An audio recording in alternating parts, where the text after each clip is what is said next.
send them to the farmer's market. I'm sending them to the Dolores market.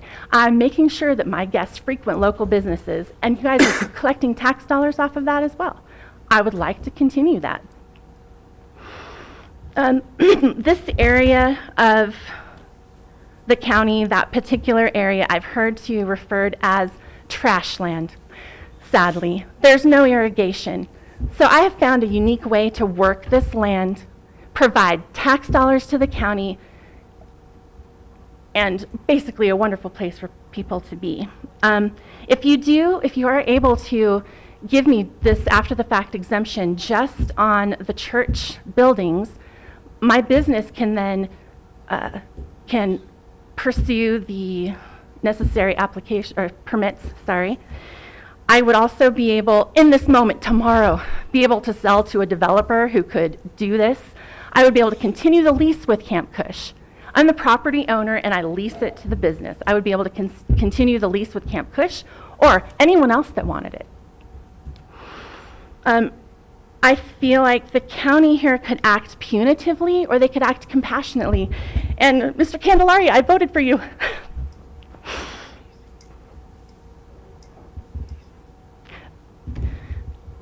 Please grant me this exemption, and I will be continuing on the rest of this month working towards the permits that I'm fully aware that we need. And I would really enjoy to be able to do business here in the future or pass it on to someone who can.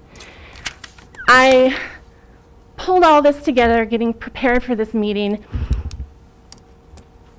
And on Christmas Day, my dad had a stroke. He's the other property owner of record, and I really want to sell and go be with him. So if you could help me clear this up so that I could either, however it happens, it's out there for sale, either sell to a developer who can carry on or be able to pick it up with my business and carry on depending on how it falls. I need to be able to either lease to someone or sell to someone unencumbered by this issue. I really do appreciate you hearing me out today. I fully intend to cooperate with you in any way, and I look forward to hearing your response. Okay. Sir? I'm Bert Meigs, Jen's husband. For us, it seems like it's kind of kicking the can down the road. We picked the can up, and now we're getting a ticket for littering. And we're concerned because we are living here, and other people are going to go through the same thing. You know, people who are buying property and who just, I mean, she went in and had, looking for stuff that's wrong with the property. Nothing was found, so it stopped. So we're not only concerned with us, but we're also concerned with other citizens who own property out here, who are buying property out here. This has been several years in the making. We didn't do anything like she said. We haven't built anything. All we tried to do is improve and bring money into Montezuma County, which we both love. I came from Oklahoma. I love this place. It's awesome. I love living here. We just are concerned not just with ourselves, but also with other citizens who are buying property and or who have property that have years of nobody doing anything, the board not catching them, so to speak. And we're concerned about that as well. It's not just about us, it's about other property owners in the county. Okay. Thank you. I appreciate your time too. Thank you. I did also want to point out that in your minutes and in the record of this after the fact exemption being granted or not, every single one was granted. I couldn't find a single case of one of these exemptions being denied. So I have a question for you with that statement. Obviously, we can't, we have to deal with all the decisions that were made previous to us, just as you're having to deal with the situation that was previous to you. So I know what that takes and what that feels like, and we have to clean things up also. Sure. So were any of those commercial properties that had any exemptions? I wish there were details, maybe I wish there were more details in here to tell me. It will just say the property owner's name, their, the address, whether or not it was, carried, and then it says see attached. There's nothing attached for the public that I'd like I've to found. clarify, we are not a commercial property. We lease to commercial. If we want to, we don't even have to. Correct, I So- understand that. But you were saying today that you need this so that you can lease it and/or sell it, correct? Right, but then the Okay. business that would be coming in would get the permits. The property would be, legal and Correct, I stable, and understand whatever that. business comes in. So as the property owner, which you now are the property owner, Mm-hmm. you now, obviously, just as we do, we have something that we have to deal with that was based on a decision that was in the past. Okay. So I understand that, and that's what we're doing. However, this is a commercial property. From watching the video that you gave to us, that's all commercial, is it not? With a commercial kitchen? It's religious. I'm not, I'm sorry, I'm But- having a hard time. No, I no, mean, no, I'm trying to talk to because this it's as- not, Hang on, let him. Commissioner, and another thing that I think makes this situation unique as opposed to some of the previous exemptions that have been granted is just the amount of the number of structures and the amount of people those structures house. If you look at the ad here, I mean, we're talking about bunkhouses that 92. can sleep up to 92 people. I do need to break in because we immediately pulled the bunk beds out of those and we're sleeping 24. Okay. Hang on. So it's not 92 anymore. I just have to be clear, it's not 92 people. We're looking at like 24 people at a time. Right, and I Let's don't, be clear. I mean, this is a Realtor advertisement. They're in the business of selling property, and they make things look as beautiful and as rosy as they possibly can to anybody. So to me, I read that, like all their remarks, you could find that same type of thing on any of their documents because they want to sell a piece of property. But Which- my which question is- is, which is is- that legal, though, for them to do something like I that? can't.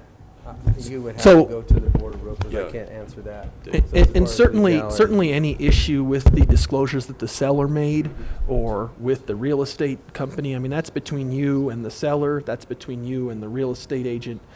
That's not something that implicates this board. And so, to the extent that there were issues with the disclosure, I'm not in a position where I can comment whether there were or there weren't. But that's really an issue between you and the seller. And so that's not something that this board can really consider or even has a role in. So. It is, I mean, it is legal to buy and sell non-compliant parcels. It is. It's not advisable, but Well- if we don't know it's non-compliant at the time, then we can't address it. And I think, and again, I think the point, any legalities between buyer and seller are just that, legalities between buyer and seller. That doesn't implicate what we're doing here today. So what we're doing is we're trying to look at the land use code and look at what is non-compliant and how do you get to being compliant, to be compliant.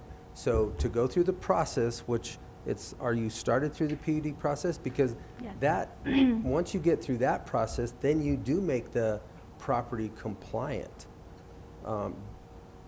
I look at this as a commercial application because it's serving people, which is a good thing, but there are a lot of things here that are not compliant at all.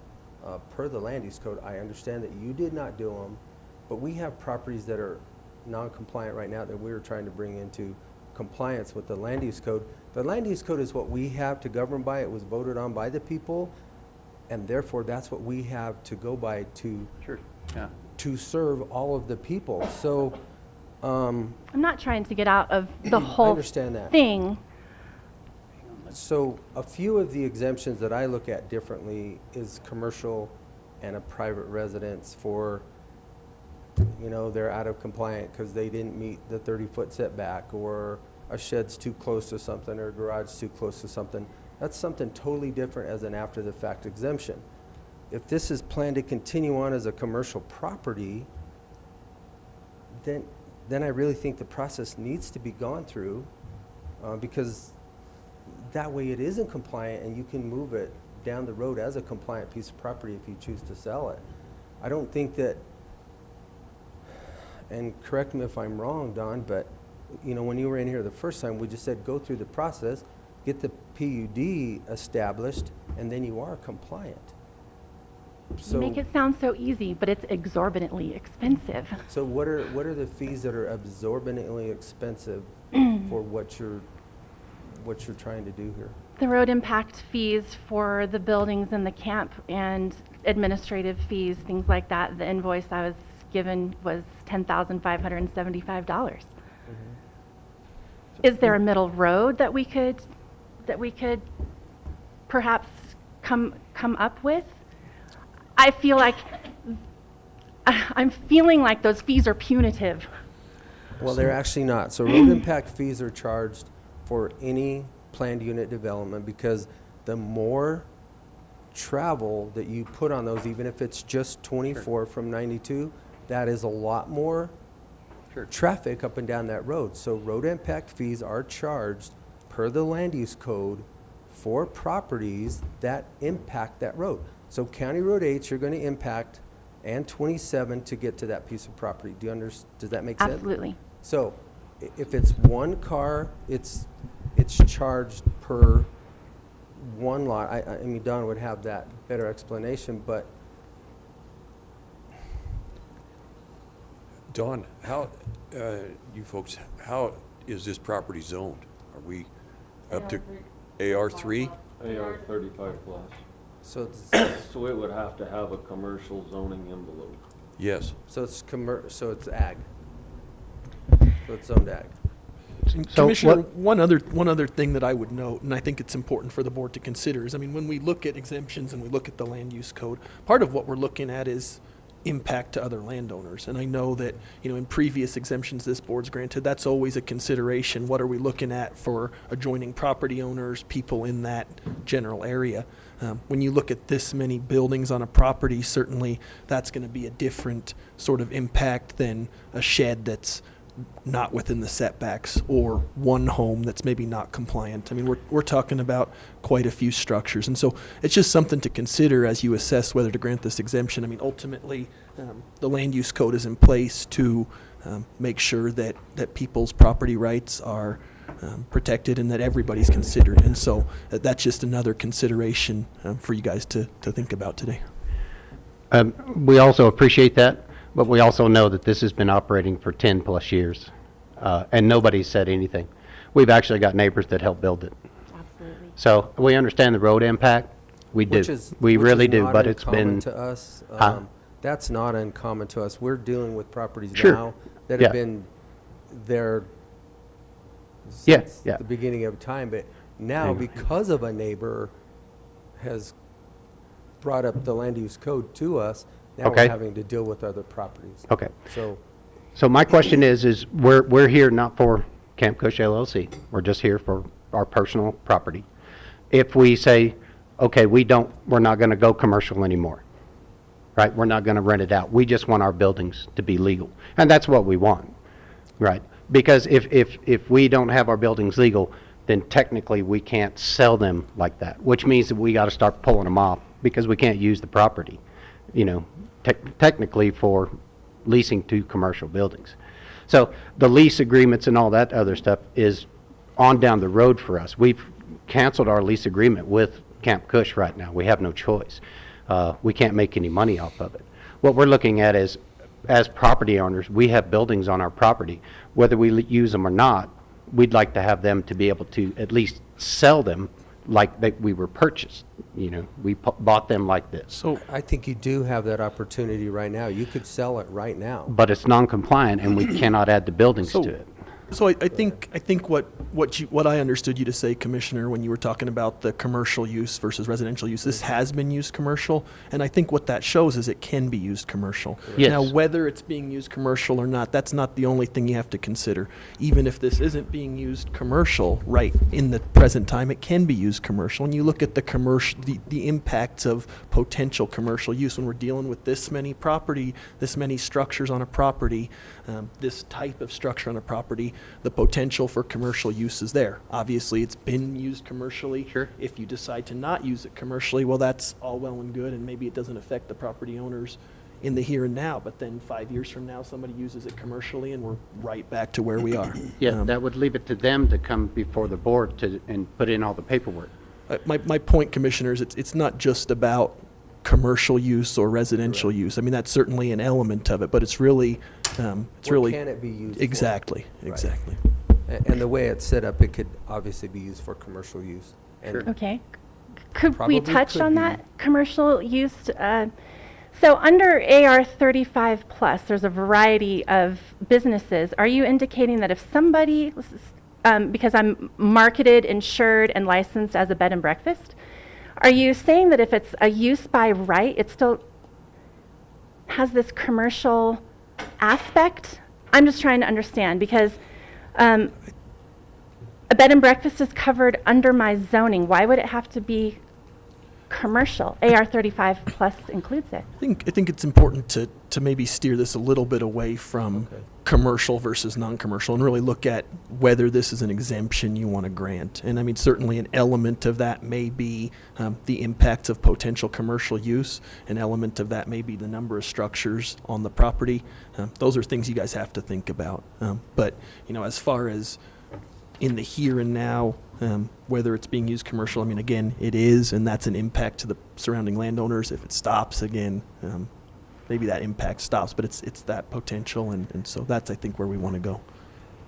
So the question is, oh, go ahead. Sorry, under AR 35 plus, you're allowed an accessory residence, and the use by right for that residence is a bed and breakfast. But that is strictly held to 2 residences on any property. This goes way beyond 2 residences, that's why a PUD is required. Correct. A bed So, and breakfast is not a whole encampment, it's so the listed bed and under an breakfast is the accessory house residence. up front. A home or the- occupation or a bed and breakfast in the accessory residence. Where can we find that though? It's in the land use code, I can picture it. Okay, thank you. under the zoning. Okay. Because I have looked up, when I purchased the property, looked up AR 35 plus, read it. Obviously, I had a simplistic view of it, but what I saw was you can have a bed and breakfast. It has a central kitchen, and the definition, you don't have one in your local land use code, so I pulled it out of the Colorado revenue site because I have a tax license as a bed and breakfast. And all it says is bed and breakfast means an overnight lodging establishment that provides at least 1 meal per day at no charge other than a charge for overnight lodging and does not sell alcoholic beverages by the drink. I also pulled Merriam-Webster, an establishment offering lodging and breakfast. It is very, very vague. So I do understand that there's multiple buildings, but it can be set up like this. There's nothing in there that says that it has to be attached or a certain number of units or detached, or I just found it so vague as to have a different understanding of it. So like I say again, under our land use code, under accessory residence is bed and breakfast, not several buildings. And I understand all of that, and that's Yeah. why I think the Kitchen. direction is headed to a PUD, which once you go through the PUD process, then it cleans everything up. But then there are going to be exemptions to that also, because just looking at this map that's displayed right now, I'm going to assume the 3 little cabins on the northwest corner, West side, yeah. those are not anywhere close to compliant to the land use code. The chapel looks like it's right on the property line. 8 feet.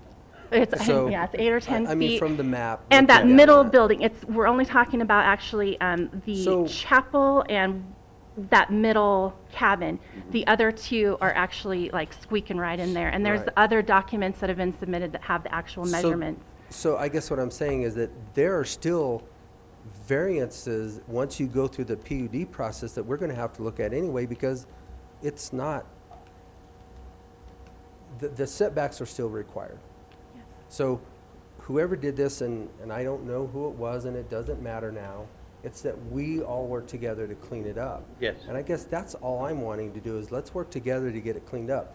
I don't think the process is absolutely, it's fair to everybody. Everybody pays those fees. So I'm not saying it's not absorbently expensive to you. However, those fees have been set and established. It's not something that we couldn't talk about. But, I mean, I look at this and we're still going to have variances to go through. I did file a variance just because application of and all of the- those things are on the processes or the seeing what I see right here in front of me. My bigger concern, to be honest with you, is the wash. How are you gonna cross that major drainage? There's a steel bridge. Yeah, we have a Okay?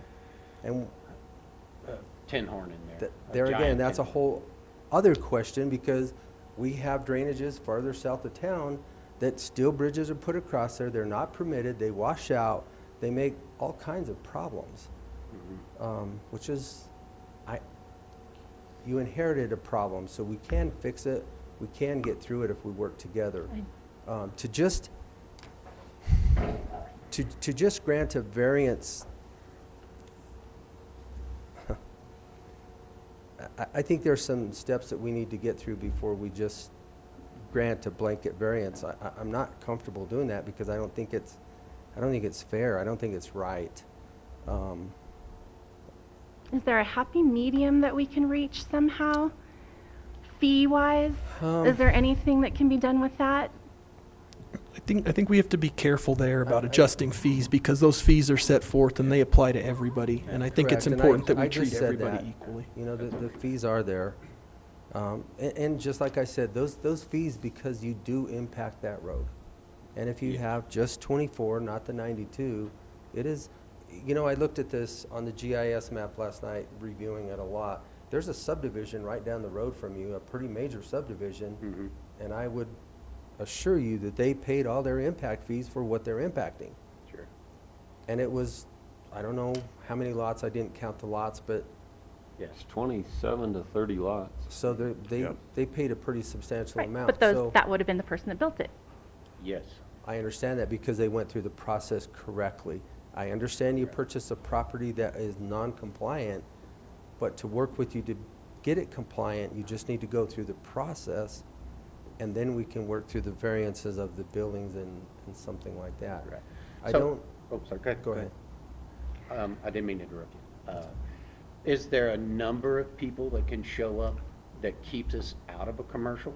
I mean, is that what it is? How many people come to the property to keep us from a commercial? I think we're gonna No. steer away from So that we can also have because one it's, person? Yeah. if you have, you know, there are 100 different, The big issue is the number of buildings on the property number doesn't of conform to buildings. the land use code. Right. Okay. and mean, and that's- there are 6, More than that. 7, 8, 9, I counted 10. There's 10, 11? Well, buildings, there's only 6. We only have- seven, there's the Well- Hogan and 6 cabins where people sleep. Is that the indication of, Well, it's everything on that property. So there, the corrals, I think the corrals are exempt on the northern side. That's not a big They're issue. fine, no setback Yeah. required. Yeah, the corrals are fine, which is on the very north property line, or it's off the property line to some degree. Yeah, we have 8 feet to go back north on that, actually, according to our survey. So the fence is 8 feet towards us on our property. And as well on the east side of the property, we have another 8 feet on that side, according to the survey. I'll let Commissioner Lindsay speak, but Yeah, where I'm leaning right now is I'd really like for you to finish the process of the PUD, get it established, get the property compliant, and then you have more opportunity to do with what you need to do or what you don't need to do with it, whether you lease it, whether you don't lease it. At least then it is a compliant piece of property. And I understand that you did not make it. I totally get it. But also too, we have to deal with issues that we Yeah. didn't create. but We have to understand deal that, with. and like you said, to be fair, actually, it's not fair because somebody else built it.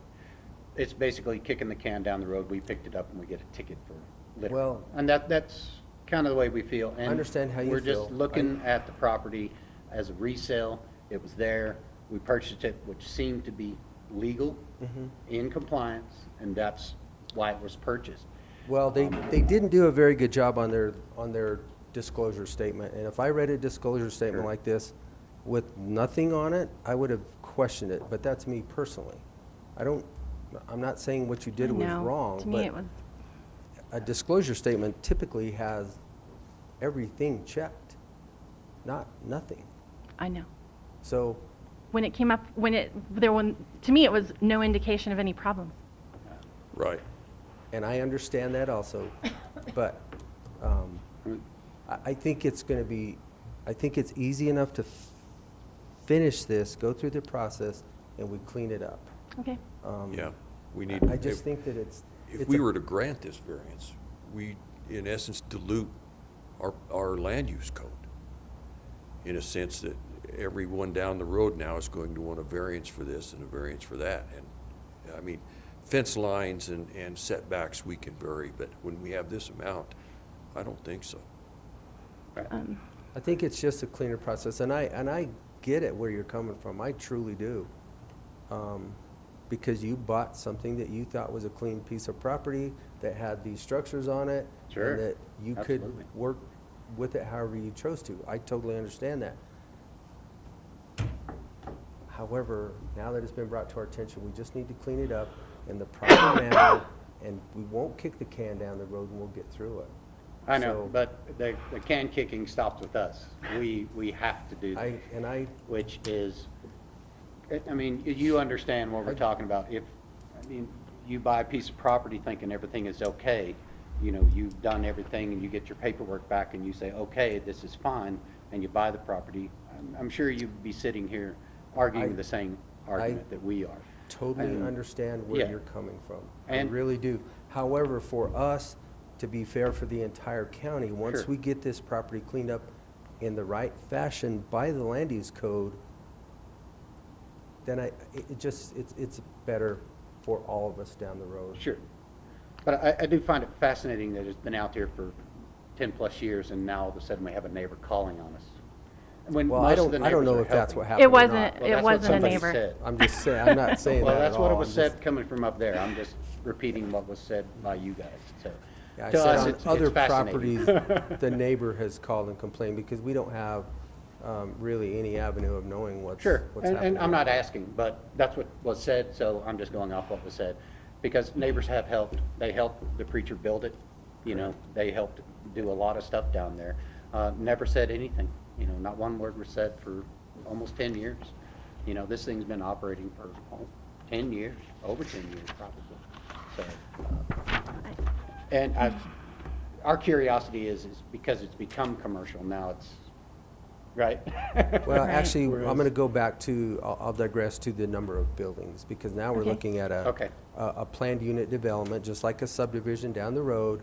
If you're having that many buildings on Sure, it, sure. and that many people that potentially could visit, it's a different situation than just a fence line or a shed Sure, or a yeah. garage. Okay. There are some dynamics that are different here. Sure. So I I really understand. think to make this property better for you to sell as a resale piece of property, if we get through this process, it's going to be much better for you. And you can fill out a disclosure statement that says yes, yes, yes, and yes. Yes, that's what we want. And there are no red flags. So I really think it benefits you greatly if you choose to go down that route. Right. Now, are we gonna have an occupancy cap on our property? So let's say that we go to the next one and you guys approve it, you know, our PUD. Are we gonna have, okay, you can only have 20 people down here? So I think that's really an issue that's going to have to go through the process and through planning and zoning, and Don, you can speak to that. I mean, Okay. different permits have different conditions, right? Yeah, we don't have a cap on the number of people, but it's based off the number of buildings. Structures. So the structures that are existing, you can't add more to that in the future without going back through the process to get permitted for that. With the amount of availability of structures, then we have recommended a high impact permit for the number of vehicle trips per day that could occur on that property. And I would just add that while the land use code and this commission is not interested in capping the number of people, the fire code and Chief Balfour will probably have something to say for the occupancy per building. And that's a totally different Oh, yeah. situation. because- But very relevant, not to us, but relevant. But it's still something to be thoughtful of, to make sure that you're, doing things in the right way. Okay, so say we can't afford this. What happens then? As far as going through the What is the board gonna process? tell us if we come to you and say, hey, we just cannot come up with the money? Because we need to put in a new sewer system, we're gonna have to do some upgrades. Obviously, the fire department's gonna be notified of us moving into a PUD and all that stuff, so we're gonna get all that. I mean, we're probably talking 50,000 plus. I mean, we're not even done, we've gotta get a mitigation on the grass being cut, you know, different kinds of stuff. So, I mean, what if we can't afford this? It's literally just, okay, we can't afford this. Then you have a non-compliant piece of property. Okay, And do you guys tell us to tear the buildings down, or, No, okay? we're not going to tell you to tear a building down. I don't think that's, we're going to try to get you into compliance with the land use code. That is what we're trying to do, to work with you as the Okay. people as much as possible through the land use code. Right. We're not against anybody. We're just trying to make sure that we're Yeah. equal to everybody. Sure, we understand that, yeah. It was, the land use code was voted on by you, the people. Yeah, That's what is given to us to govern by. And trust me, I believe in your rights too, your private property rights. However, this is what we're trying to deal with, and there's a lot of issues here that are not compliant. Understand you didn't do it, but together we can make it compliant. okay. If we work together in a logical, diligent manner, Yeah. I think we can get there. I can't answer your question because I don't know what your financial needs are to Yeah, yeah, I you. know. I don't know what that is or Yeah. what isn't, or what your model is, or what your business plan is. So Right. it's that's an unfair question of this commission to ask. What if you can or cannot afford it? I don't think it's unfair. I think it's, what we're asking, what that question leads to is, what's gonna happen from you, because you guys have the power to tell us it's too close to the property line, you have to move it. Well, so Am I so correct? what I can say is, as a commission, you guys have made a point of bringing properties around the county into compliance with the land use code. And if a property's non-compliant under Colorado law, there's civil penalties and potentially criminal penalties that can come you. from that. And so I think that's probably the most straightforward answer. Now, Yes. we Thank you so much. there's a lot of properties, obviously, they're not compliant in the county, and we're working on systematically getting them into compliance. Right. So. But it does beg the question for me, with all due respect. Are you you're trying to bring them into compliance, or you're really trying to collect money? I'm sorry, with all due respect, what is the goal? Because people in my situation, you could easily sign it It's- away, and people that do things the right way, like the subdivision right down the road, that was the builder, he built it, he paid it.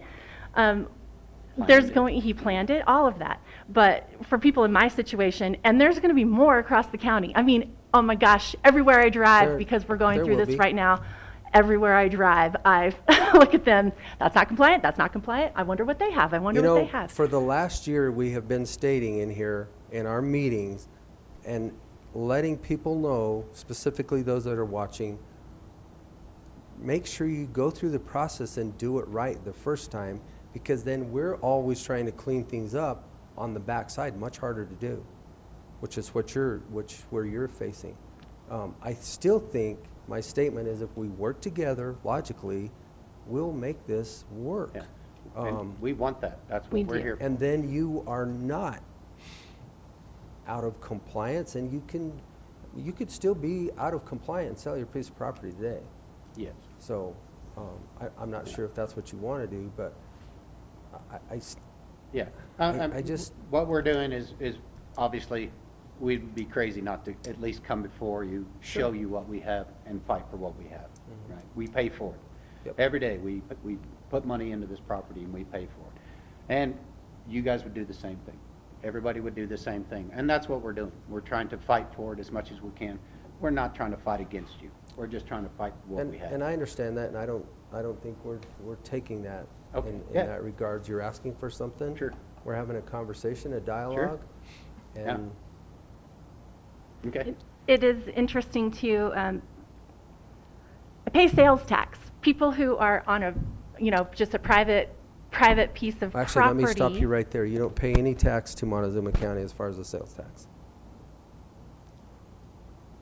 Really? None. Really? Zero. Montezuma County Hospital District has a sales tax. The city of Okay. Cortez has a sales tax. Montezuma County specifically does not have a sales Okay. tax. Okay. That's fine. Okay. That's correct. Pretty sure I'm paying a bed tax, like a lodging tax. That's a But- lodger's That's a tax. lodger's fee. Okay, We don't There's see a any of that. lodger's fee. and you don't see any of it. No. That goes back to tourism It's boards. all distributed outward. The county receives none of that. That's a Really? lodger's tax. But we want you to have our money. Yeah, totally. That's the point of doing business here. We, Improve our local area. we actually have started a survey to ask for a sales tax, but that's something totally different, totally different subject. So Yeah. I just wanted to correct you. Please go on. Okay. I think with the correction, I no longer have a point. Okay. Okay? All right. Well, thank you. Thank you. Appreciate you guys coming in. Appreciate I it. appreciate your you time guys so much. Listening to us, we really appreciate it. Thank you. All right. Thank you, guys. Okay? Thanks, Don. Thank you. We'll see you on the 13th. 13, okay. All right, Don. And they are scheduled for P and Z on the 13th of this month, so they're Okay. on the agenda, and they've got public notices out, so Okay, good. that's in the works. Great. What else? Item 2 is a boundary line adjustment, and this is actually a true boundary line adjustment, not in a subdivision, so we don't have to amend anything.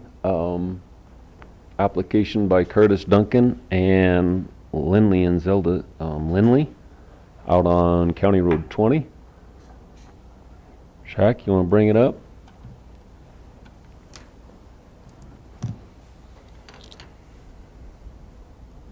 So they're basically adjusting, swapping properties, fixing acreages to fence lines. Lindley's have a 3-acre parcel that was created by exemption. They're starting with 3 acres and they're ending with 3 acres. With the boundary line adjustment, they're just getting that section lined out with Curtis Duncan, who just purchased the property last fall. So this is after the new survey. That's what this is why they're making the adjustment. Right. Okay.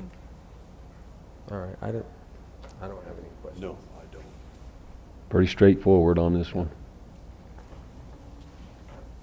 Move we approve the boundary line adjustment submitted by Curtis Duncan on property located at 16323 County Road 20, consisting 118 acres, .63, more or less, located north of Road S, west of Road 20, and Lindley and Zeta Leonard on property located 16281 Road 20 Cortez, consisting 3 acres, more or less, located north of Road S, west of Road 20, and situated in the description. Okay, and I'll second it. So it's been moved and seconded to accept the boundary line adjustment submitted by Curtis Duncan on property located at 16323 Road 20, Cortez, Colorado, consisting of 118.63 acres, more or less, located north of Road S, west of Road 20, and Lindley and Zeta Leonard on property located at 16281 Road 20, Cortez, Colorado, consisting of 3 acres, more or less, located north of Road S, west of Road 20. All those in favor? Aye. Aye. And we do have that Mylar for you to sign. Okay.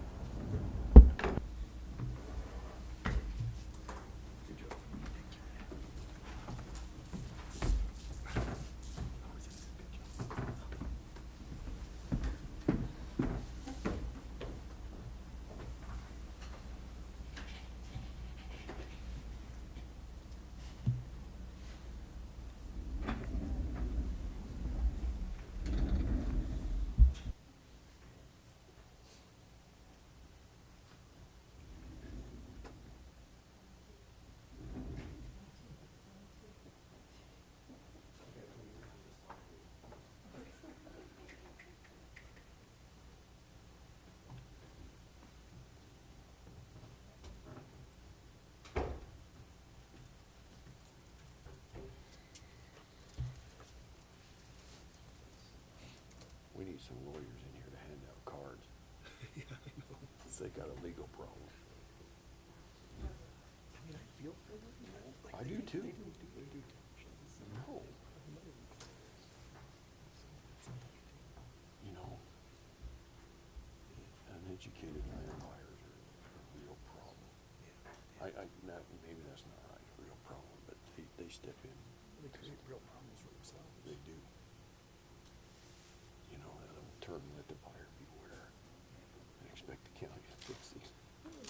Understand, they give you a strap for cash. Oh man, this looks like a cash cow. Yeah. I mean, maybe they just didn't have a lot of extra money. They probably financed it like some kind of crazy money. But still. They bought a money pit.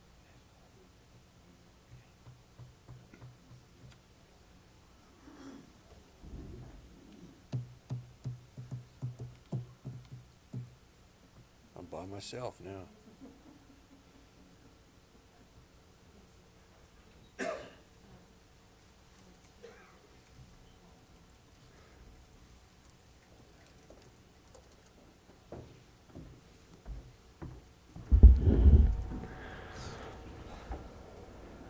Thank you. Thank you.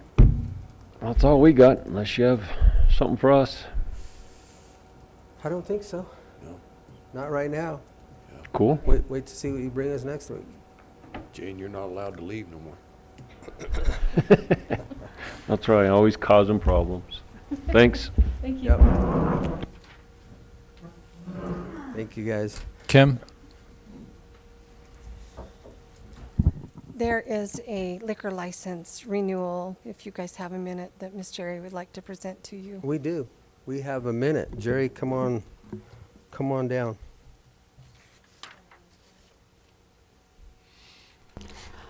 I have a liquor license renewal for G Will Liquors LLC on 24001 Road G.2, Cortez, Colorado. There is no fractions that we have found for this place.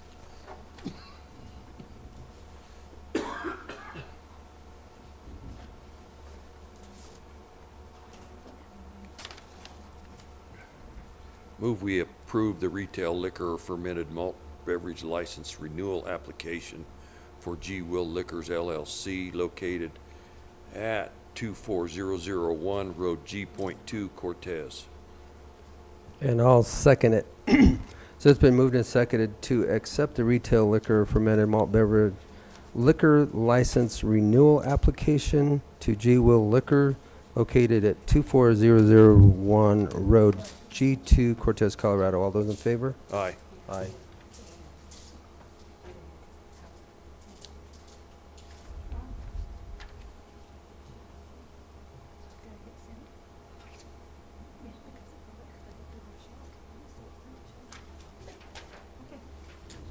Thank you, guys.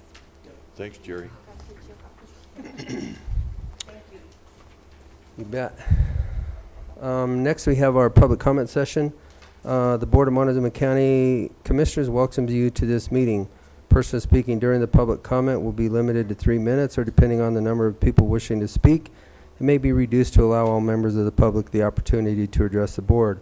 When addressing the board, please state your name and address for the record prior to providing your comments. And comments to individual supervisors or staff are not permitted, and participants may not yield their time. And at this time, the public comment session is open.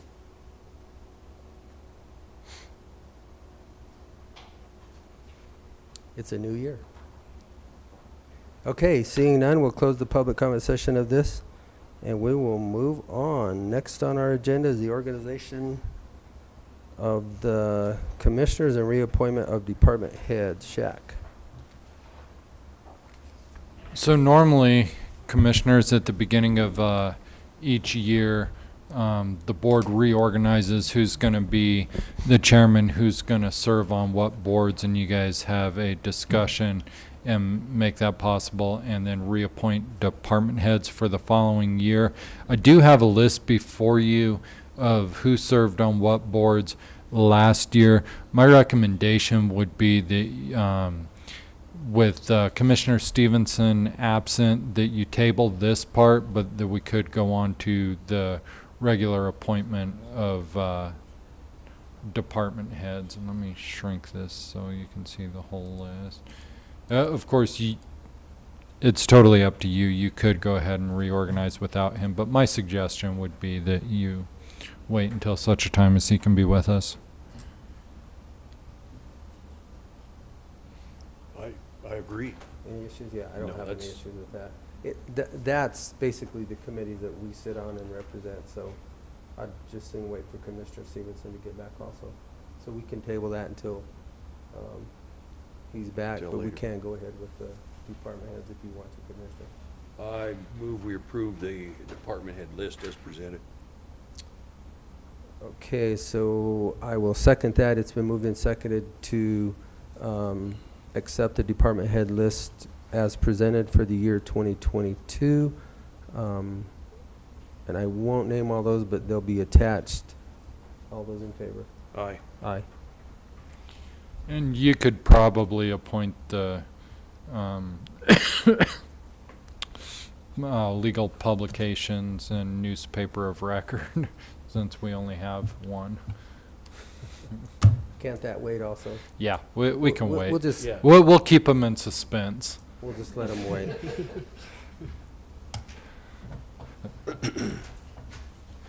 Okay. All right, Public Works. Mr. Engelhardt.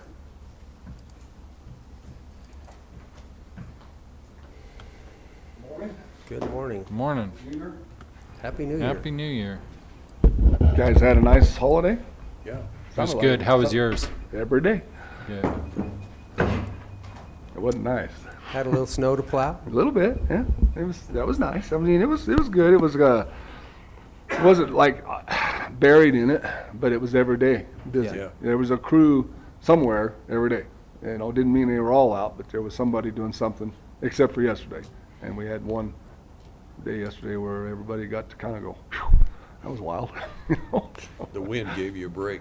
Yeah, the wind settled down. Yeah. But it was pretty rough out there. Saturday and Friday and Saturday and Sunday we cleaned up, and then Monday was a very beautiful day, and then today they're out there pushing stuff back. So, but yeah, for 8-10 days there during those 2 holidays, it was pretty active. So, and it looks like talking to some weather guys, we'll probably see another one if all goes well, about 10 days, and go through another cycle of it. So, and we got a lot of snow. We had a lot of snow up on West Mancus is the busiest place. That's where all the snow was at, and then and did very well up there. So it was good.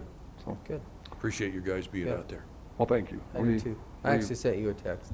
Pardon me? I actually sent you a message. Yeah, I was pissed at the time. I didn't answer back. So. But no, that's okay. No, I was just told you to be safe. I knew you guys were out You know, they always say, these commissioners, boy, we appreciate you being out there, but I never see one come get on a plow. And I know will you can come drive a truck. Anytime you Yeah. want to. Yeah. So You- I was okay. short one I There's time. know going to where be a to lot of start. repairs afterwards. Sure, Mr. Candelaria. No, I'm not. I was just kidding. So anyway, it was good, and I Whatever appreciate machine you appreciate have for your me, comment. I'll be there. What's that? Whatever machine you have available, I'll be there. I don't care I'll if it's a work on pickup that. with a plow on the front of it. Yeah, I want to put one with a wing on there. Yeah. Yeah. So, let's see how many mailboxes you miss.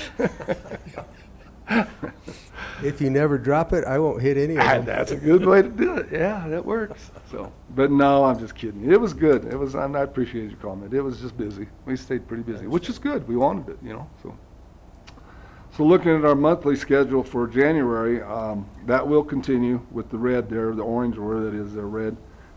Snow removal and cleanup is an ongoing process. We get some, we clean it up. We get some more, we clean it up. So it's just basically hit and miss for the next 30 days. And on into February, we hope we get a lot more of it. And then the green, like the lower valley roads, we are already looking at some shoulder work down here. It melted off pretty quick. We didn't get a lot of snow down here. And of course, temperatures are rising this week, so it's in our favor to get back to doing some driveways and work like that this week and next week. And we just play that along. This is the time of year we do a lot of trimming, trees, brush, cleaning without the leaves on it. It's a lot easier. So as long as we're not working on slick roads or endangering the crews with traffic patterns that are on slick roads, we'll work on that activity through the month.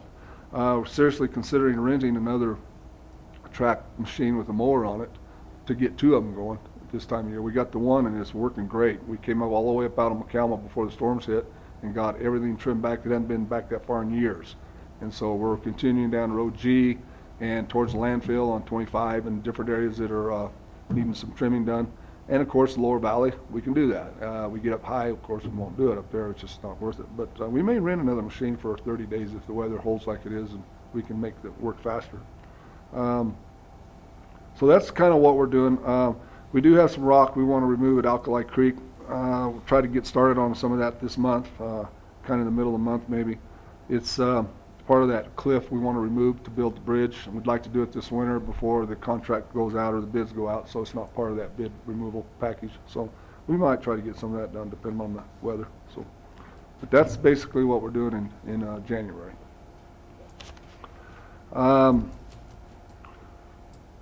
So the big work this month for outside stuff is the bridge. Talking to Bechtel right before the holidays. They're a little behind with some issues that came up with the engineering packages, but we still are trying to get that bridge out for bid in January. We wanted to do it in December.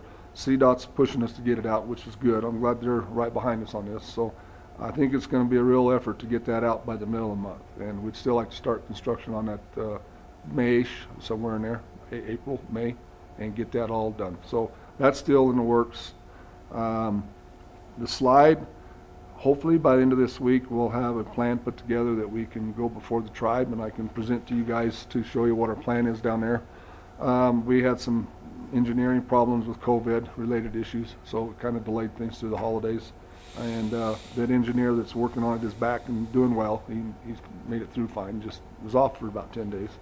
But he should be back this week and we'll wrap this up. I've got a meeting with SEH on Thursday to try and get this all put together on paper and take it to the tribe.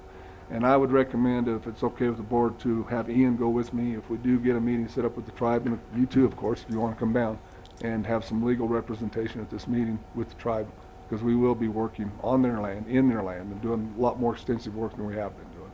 So issues of right-of-ways and issues of things like that might better well be answered if Ian was there to help get us through some of those questions and answers. So. Okay. Yeah, I don't see any issues taking Ian with you at all. Just send me the date and I'll come with you guys. We were trying to set it up for December, but with things the way it is, I'll get with the tribe and try to do January, sometime in January. One of their meetings where there's an opening where we have some time that they can allow us to have. So, Okay. And then we did get all of our buildings done in Bancus and Dolores. We're still wrapping up the one in Dolores a little bit on that office part. I talked to Dustin this morning, and he wants to wrap that up for us with some electrical installation and some walls, interior walls, and some heaters. So, but the frame itself is built, and it was good to have it. We were glad we had it when we had the snow finally hit. We got it all done before all the snow hit. So everything was under cover and worked very well. Come out very nice. So them 2 projects are done, other than the personal stuff now for office and things. So that's about it. It's been kind of busy, but kind of slow too. So that's about all I got. So Good. No, appreciate it. Like I said, no problem. It was like to give Mr. Candelaria a little trouble, but it was worth it, you know. out there around Dexter's house, I'm pretty sure it was drifted pretty good. Yeah, you know, it wasn't as bad as you'd think, though. It No? was more out towards Pleasant View, Yellow Jacket. Yeah. I mean, there was drifting. There was drifting on Road P and Road S too. So, Goodman Point. It was just, we got kind of lucky. We didn't get a lot of snow with that. If we'd have had 6 or 8 inches of snow like they were telling us we were going to have, we'd have had 6 or 8 foot drifts. So we kind of bought a little lead or a little freedom on that one. So, but there was a point out there we shut it down and said, let's just go home, and everybody hunkered in, and we didn't have any issues or no calls. And if we would have had to go out on an emergency, obviously we would have, but we didn't, and it worked out well. And then Sunday morning we was out there by 5 o'clock cleaning up the drifts, and it worked out real well. So it was a pretty good deal. So. Good. Sunday morning, I was out finding drifts myself.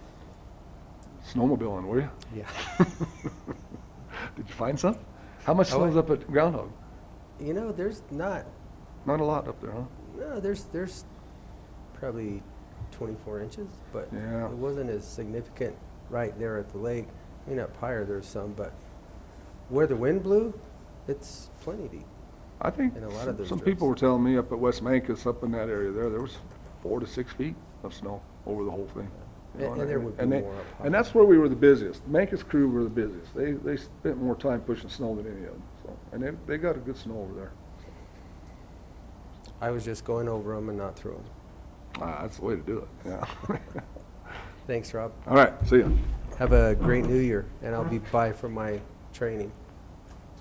I'll be first to put you in the truck. Okay, thanks. Have a good one.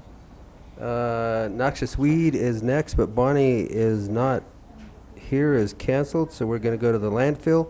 Mel, Your turn. you're next. Bonnie's absent.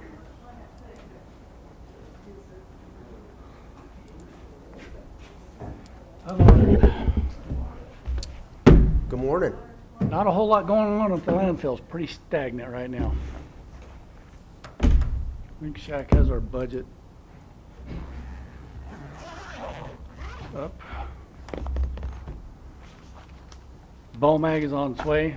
Talked to the salesman. It's on the water. They expect delivery hopefully this month. And And half the crew that serviced our machine quit. For BOMAC? Yeah. The service manager, our mechanic, and the parts lady all quit last week. And they were from Denver? Well, Bree worked out of Grand Junction, Farmington. Travis was out of Farmington for the most part. Mechanic lives in Bayfield, but they all quit. Pico and Golden Equipment merged. Oh. So they're having a big change. Corporate, I talked to their service manager and their manager out of Grand Junction. They have promised us they will have a few mechanics stationed in Durango, Farmington. And if they have to send a mechanic from Grand Junction, they will not charge us mileage from Grand Junction. Okay. Well, So, hopefully they take care of it, and that's the best we can hope for. yeah, we've had a service call in for him for over a week, still no mechanic. Talked to him yesterday. He will let us know a day ahead before they can get one down here. The machine that we have now is running, sort of. It's about half power. It won't, there's some codes going on, and it's kind of in use. That's the best I can say for it. The Carver Field and household hazardous waste plans are still at CDPHE. Still waiting to hear from them. We have moved all of our operations back into cell 4. We'll be in cell 4 quite a while. Where we're digging out for cell 5, cell 6, we have hit nothing but rock. There is no clay left in that area. I have pulled a soil sample from over by the sheriff's range and sent it up, and I just talked to the engineer. We have not heard back on that soil, if it's suitable to make the clay liner for Carver Field. So until I hear something back, I don't know. If it doesn't pass, we may not have enough clay to build the clay liner for the Carver Field, and I don't know what that's going to entail to get a compost pad built until we find that out. So we have to level it first, correct? Correct. That doesn't have to be clay. Then we have, is it still a 3-foot or a 1-foot clay liner? it's a 6-inch. It's a 6-inch, but it's over 6 acres. Right. So it's basically the same amount of clay that we used in cell 4. It's twice the size, but half as thick. Right. But it also doesn't have to meet quite the density that we did in cell 4. Okay, well, I don't know what's going to happen until we get that back. I really don't. okay. I brought this up to Mel, and just to put it on the commissioner's radar, the landfill does own property to the east of the landfill, of the current cells. It's all landfill property. At some point, it would make sense to begin the permitting process to expand the footprint to the east there, because obviously at some point, long after Mel and I have retired, they're going to need to expand the landfill, but there may be clay back in that area. There's also a tremendous amount of rock back in that area. There is, and there's also that main highline power line that goes right through there. And I don't that's something Ian may have to. We could do some drill samples though, Yeah. and do some exploratory work to see if it's even worthwhile. Mm, I mean, we could just rent a mini X and dig some holes back there. I'd Sure. wait till it's not this time of year. Right. right, but I'm saying, that on the we could do plans, our own yeah. holes, Right. or we could actually have it drilled to see the depth of your rock, and also to see, that's a good planning tool, to see what we actually have, if we have enough clay back there. If not, then we're gonna have to figure out a different way to get the That's quantity gonna of have clay. to be, through Weaver on, what they're gonna have to, what CDPHE is gonna allow for that compost pad, if we don't have enough clay. And if we don't have enough clay, putting a geomembrane liner across that, or geosynthetic clay liner across that's gonna be, I don't think that's gonna be cost per. I don't think we can afford that for compost. When you started to open that, was it drilled at all, or did you, that new cell? That was stuff that happened way back when, Okay. I don't know. We had, all of the clay that we used in cell 4 came from where we're digging now. It's just that we're down far enough now, it's all rock. Right. And some of them rocks are as big as that D8 dozer. A lot of it is just, you talk about great road base, that's what it is, because it's like marble size up to 2-inch. And that's what's getting us through the mud to get into cell 4s. We're using that for road base getting in there. But there's no clay right there. We can move farther south as we clear the trees into where cell 7's going to be. But the closer we get to that hill back there, the more rock we're getting into. But the land over there by the sheriff's range has some really good soil. How much, I don't know. And I have sent the sample in, we're still waiting to hear back on that. Okay. Other Do than you that, have any next good month. news? Huh? Do you have any good news? You're just a ray of sunshine. Well, next month, I'll give you figures for the year. I don't have them all yet. As far as our recycling. Adding the mattresses to the fees helped tremendously. Let's go right to the top there, Shaq. You'll see mattresses. That's as of the end of November.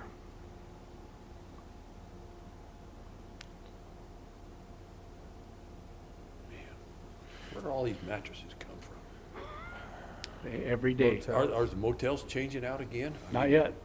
Okay. Not yet. Other communities?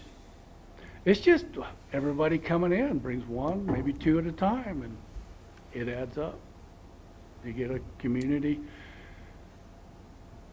A lot of it comes from La Plata County because we're so much cheaper than them. If they've got very much waste at all, they'll bring it all the way over here to us. So that's where it's at.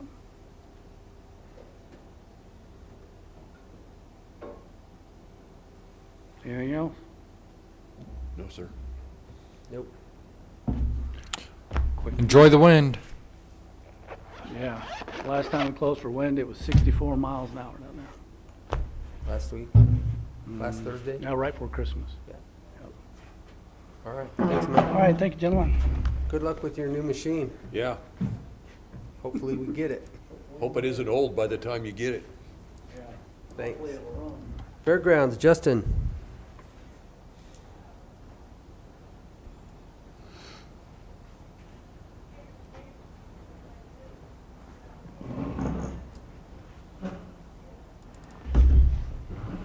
Oh, morning. Good morning. Morning. Okay, just kind of give you some year-end stuff for us as far as 2021 goes. Our attendance was 74,006. To kind of compare that with our last 3-year average, it was 63,179, so we're up in that as expected. And our income for 2021 ended up being 93,487 and 49 cents. Which compared to our last 3-year average of 79,127.63 is considerably higher. So showing me we got more things going out there. So that's kind of our goal for this next year, to continue that trend and keep things going on. If you want to just go over to my next income thing, Shaq. Yeah, there you go. We'll just jump into this real quick before the schedule stuff. This kind of gives you an idea where our money was coming in from 2021. Stalls is kind of our big thing. That's 20% of our income out there. And then followed by electrical, which is the RV hookups, just a little over 10%. The Coliseum, it's a little skewered as far as that number because anytime that they do a fairgrounds rental, a full fairgrounds rental, I kind of put it into that number. And this year I'll probably try to separate those just so we get a little bit better idea, but that kind of gives you guys a general idea what we're bringing our money in from, so how we're making it out there. What do you have for expenditures? I mean, because when you look at income, you always look at expenditures also. And we don't have any expenditures on here, so. Gotcha. Well, I haven't figured all those out yet because I'm still tallying things up at the end of the year. I'd like to see both sides of the coin to get an actual. We can do that and bring them in next meeting. Profit. Okay. Because. Or the lack thereof. I think, well, yeah, the lack thereof. I think you need to look at both sides, not just income. Gotcha. No, that's fine. A lot of our expenditures are, mandatory stuff. We have to spend it. So things that we have to get. So this is just kind of what I bring in all the time. Sure. But I'll do that next meeting. I'll bring it in, give you a comparison. Yeah, let's look at both sides of Okay. the columns. Sounds good. Our last month, we had nothing going on. We did have a couple things that were scheduled, but they decided to postpone just because we were having some COVID issues. So the team roping and the junior rodeo, we've moved those and didn't have them in December. But coming up here in January, we have a team roping on this weekend coming up. Also a commodity giveaway, as well as a hunter's education safety training. Then we're going to do our junior rodeo the 15th to the 16th, and then they're going to do another one on the 22nd to 23rd, followed by the Vision Agility Trial on January 28th through the 30th. Obviously, we still have our winter practices going on Monday through Fridays, which consists of the roping practice, Four Corners youth roping, pony club, and 4-H. If you want to go to the other attachment I put on there for 2021 schedule events, these are kind of everything that we had this last year. Give you a general idea. I've got a question in this one, Justin. So the commodities giveaway is not really an event at the fairgrounds. No, it's not really an event. It's just something that goes on. Just to distribute the food Exactly. to Dolores, Meigs, Cortez, and then they take it and they're gone. Exactly. So I don't think it should be as a scheduled event. It's really not an event. Well, I put that in there so then when people see that, they understand we have that going on out there. So if you want to come pick up commodities, this is where you come to get them on that day. That's the only reason I throw that in there. Okay. I mean, just, I put it on our board because that, somebody drives by, they're like, okay, commodities are here. That's the only reason I kind of put it on our schedule. So like Dolores or Meigs, they have designated people that come and pick up their items? They right? have designated And then people. They distribute them? As far as I know. So does Dolores? I believe so. I don't know that 100%. You'd have to ask Senior Center about that. Okay. But I believe they have designated people that take it to them, but everybody in Cortez comes out to the fairgrounds to pick up. Yep. The local Exactly. So there'll be, proximity. 50 to 100 cars out there on a given Saturday Okay. to pick up commodities, yes. All So, but if you kind of go through that, then that kind of shows that we had just a little over 90 events this last year. That does include the commodities, if you're curious. And it covered just a little over 80% of our weekends. So we've had quite a bit going on. And like I said, that's kind of what we're looking forward to do this next year. So for 2022, this is kind of what we've already got on our schedule. That's either being planned or already set to go. We have about 40 events on there so far. And one of the new things that we do have on there that we haven't seen in the past is the Circus Fantastic. which is a circus we're going to be bringing in April 2nd, I think it was. Yes, April 2nd. I don't know if they've ever had one in the past here, but that's something that's relatively new. They don't do animals anymore because of liability issues, but they do other things. So we'll see how it goes. Hopefully we can continue something else like that in our future years as well. See how it works. Any questions on any of our events? No. Okay. Other than that, we did have our control board come back in this weekend for our stair lift. Haven't got it installed. We're planning on doing it this afternoon. So they had to replace some capacitors and some relays on that board. So there was problems with it. Hopefully we get that thing in there and everything operates the way it's supposed to. If it does, then we will get it inspected to hopefully pass that. Then we can get our permit. So that's kind of what we're looking at right now as far as that wheelchair lift. And I had reported last week also that I was able to get a hold of Otis. FCI and got a hold of the reps for Otis and TK, Tyson Croup, Okay. for elevators. But just questioning him a little bit, the elevator right down here that we're having to put in for the housing authority, obviously it goes 3 floors instead of, just one level. Mm-hmm. And it was, he said off the top of his head, he didn't have the numbers in front of him, that it was $80,000 to $100,000 Yeah. for an elevator. So I'm like, ooh. Yeah, I priced one of those once through one of the companies, and I want to say those were about the numbers I was Yep. getting. It was So- you had to pay so much to put the enclosure in, Yeah, and it's then it was ridiculous. super spendy. So keep our fingers crossed and that we can get that inspected and everything works. Yep. Otherwise, the other route would be to just replace it with what we have. That's relatively cheaper. But yes.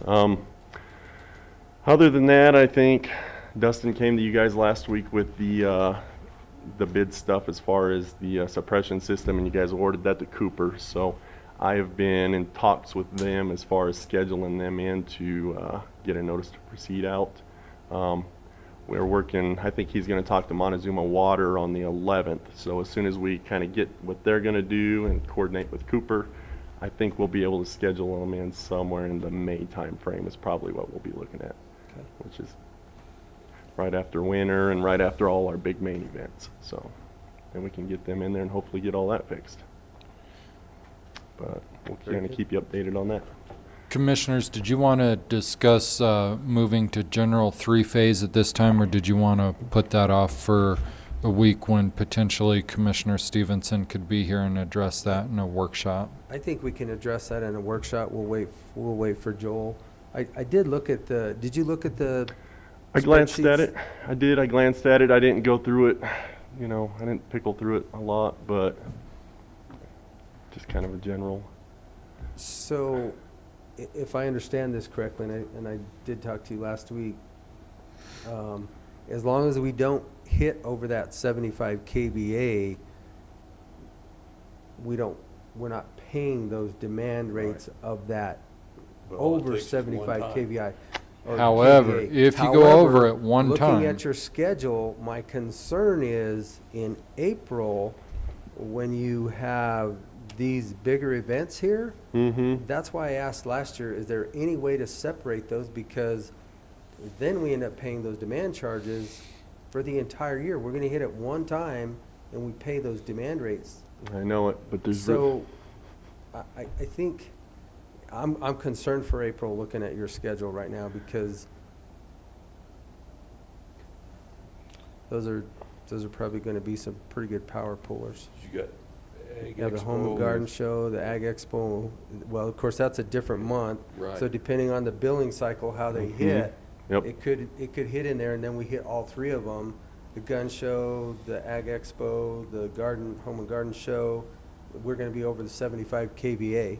And then we hit that huge demand rate, Yep. and that's what we're trying to eliminate. So that conversation is gonna be if we go to general 3-phase or keep the, So the way that I kind of read that when he sent that email out, though, was the general was not necessarily cheaper month to month. We were just going to need to do that if we... It's not month to month. It's almost, I think it was within $300. Yeah. It's Yeah, I can't remember. pretty close. However, on the general 3-phase, we're not paying those demand rates if we don't. Well, that's correct, yes, that's correct. The 75 kVA is the kicker. Yep, yep. If we hit that one time, then we're going over, then we're gonna pay the demand charge for the entire year, correct? And And that's, when you my look at those demand understanding- charges, those are super expensive. my sir. understanding is if we're running under the 75 kVA consistently, then Empire feels that they can go in and put in a smaller transformer that doesn't have to pull that, if they need that 75 kVA transformer to go somewhere else. We've And- also had the conversation because the general 3-phase allows for the solar to be put on the roof and feeds back into it with, Yes. I think it still requires a change of the transformer. Anyway, yeah, that I don't know. think it's That's just a more of an conversation engineering that we question have than to I'm have, capable of answering. Because the Yeah, and demand fees are absorbent. I can't remember what our KVAs were last year. They had them listed. I don't remember what it was. They can break it out for you per Yeah. month. Yeah, They I know have. they had them in that email, and it kind of showed March, April was They can was even our break it down hires. per day. And I can't remember how much lower we were. I know there is a possibility, So you but should find out what we really did for those months of those big events out there. And they weren't as big as they typically are either, so the consumption is gonna be less.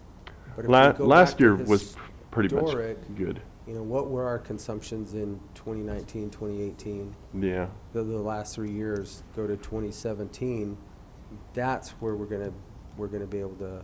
Well, our only problem with going back that far is we hadn't changed the lights and things over. So I know our lights pull a big demand, and that's kind of what dropped all that Sure. stuff.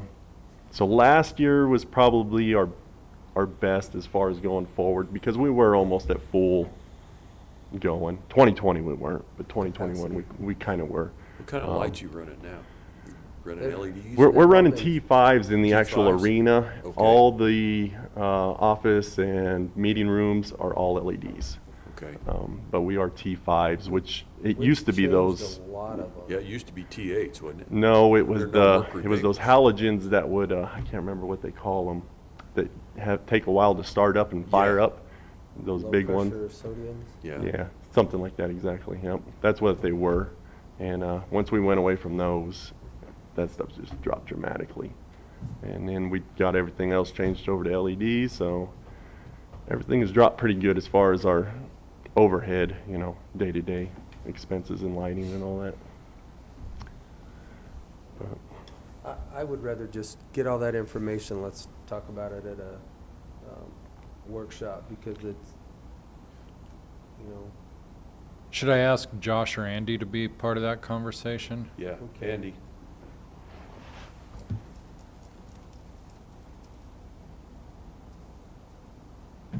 Having bring usage data for the last 2 years and maybe some ideas retrofitting lights in that main arena. yeah, we could always change those Options. arena ones, you know, to something even more efficient, that such would as probably LED. be huge, because But it- there are a mhm. lot of them out Yeah. there. I don't know what the difference would be, you know, as far as what we're using with those T5s to LED, and I don't know why they went to T5s in the past, but that was kind I of their don't either. thing. Now, Because now the that we're getting a LEDs fire suppression system, we could do candles. Or not. Well, why don't we just build a big bonfire right in the middle of the arena? Yeah, Okay, so that's all I have, other than all that. right. Thanks, Jesse. Yep, thank you, guys. Lastly, you obviously saw the email too, that we'll have a conversation with the mural, a couple Yes. mural ladies. Yes, I did see that, and I've been getting some other information around, trying to get some more on that, but yeah, I did see that. And so. then I'll- And she is not available for the Until the next, 17th. right, That's at fine. which time we're not available, so. Well, we'll get it. We'll figure it out We eventually. don't necessarily have to be available for her to meet with Justin to kind of come up with some That's true, y'all two plans. can. You don't need Yep. us. Your own. And we'll continue to work on the financing of it, Yeah, Okay. which is where we're headed, so. And I do know there's some there is some grant monies out there for that kind of thing that I've been working with someone else to try to see if there's something we can pull as well. So there is an option with grant monies too, so. If you two will meet and come up with a plan and then come back and we'll tell you what's wrong with it. Okay, Just give us 3 different designs. okay. That's all we need, or 4. I mean, but Speaking of grants, how about the one that the rodeo would like to pursue? So yeah, just to I know I sent you guys an email on that here a while back. I thought that was due the 1st of January, but it's actually, they're gonna try to apply for it this quarter. So I kind of misunderstood that, but they're finishing up that grant. As soon as they give me information on it, then we'll probably try to come to you guys and present what we have. And there's no match required from the county No, on there's that? no match required. It's a $50,000 grant through T-Mobile needs to be used for rodeo operations. correct, but I thought in your email it said that we needed to match 50% of that. No, what I was asking in that is because what we're wanting to do to expand something for the rodeo part would be to expand our parking lot if possible.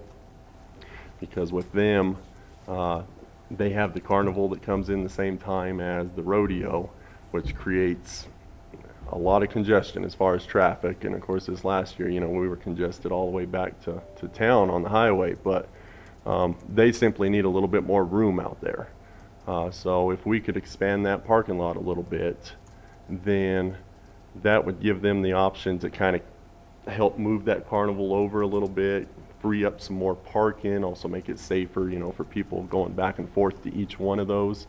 What we were thinking is initially going through there and just graveling that whole thing. So since we only have 50,000, we can only gravel X amount with that 50,000.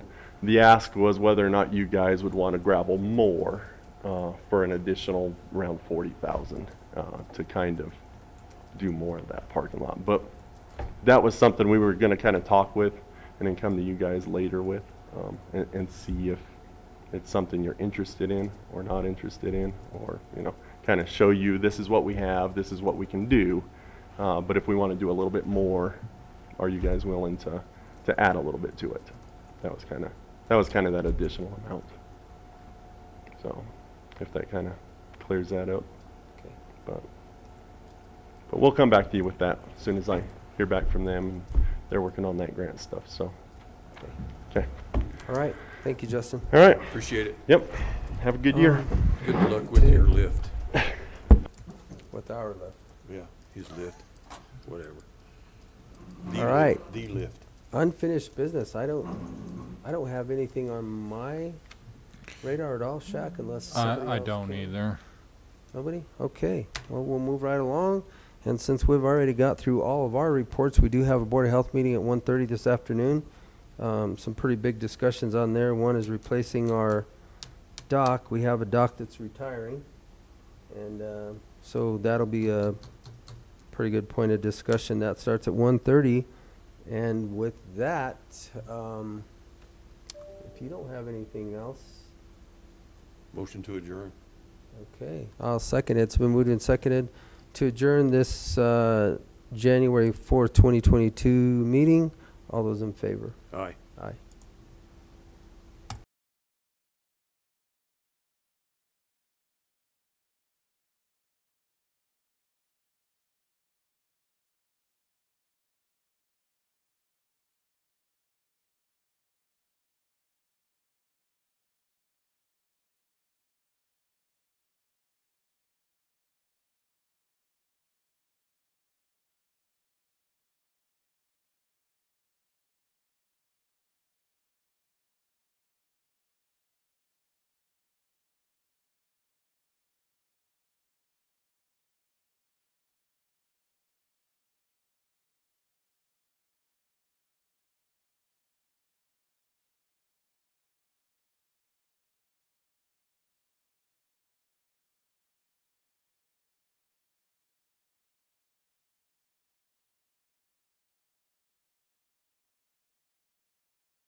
on. And then please remember, for anybody on Zoom or YouTube to hear, you will have to speak into your mics.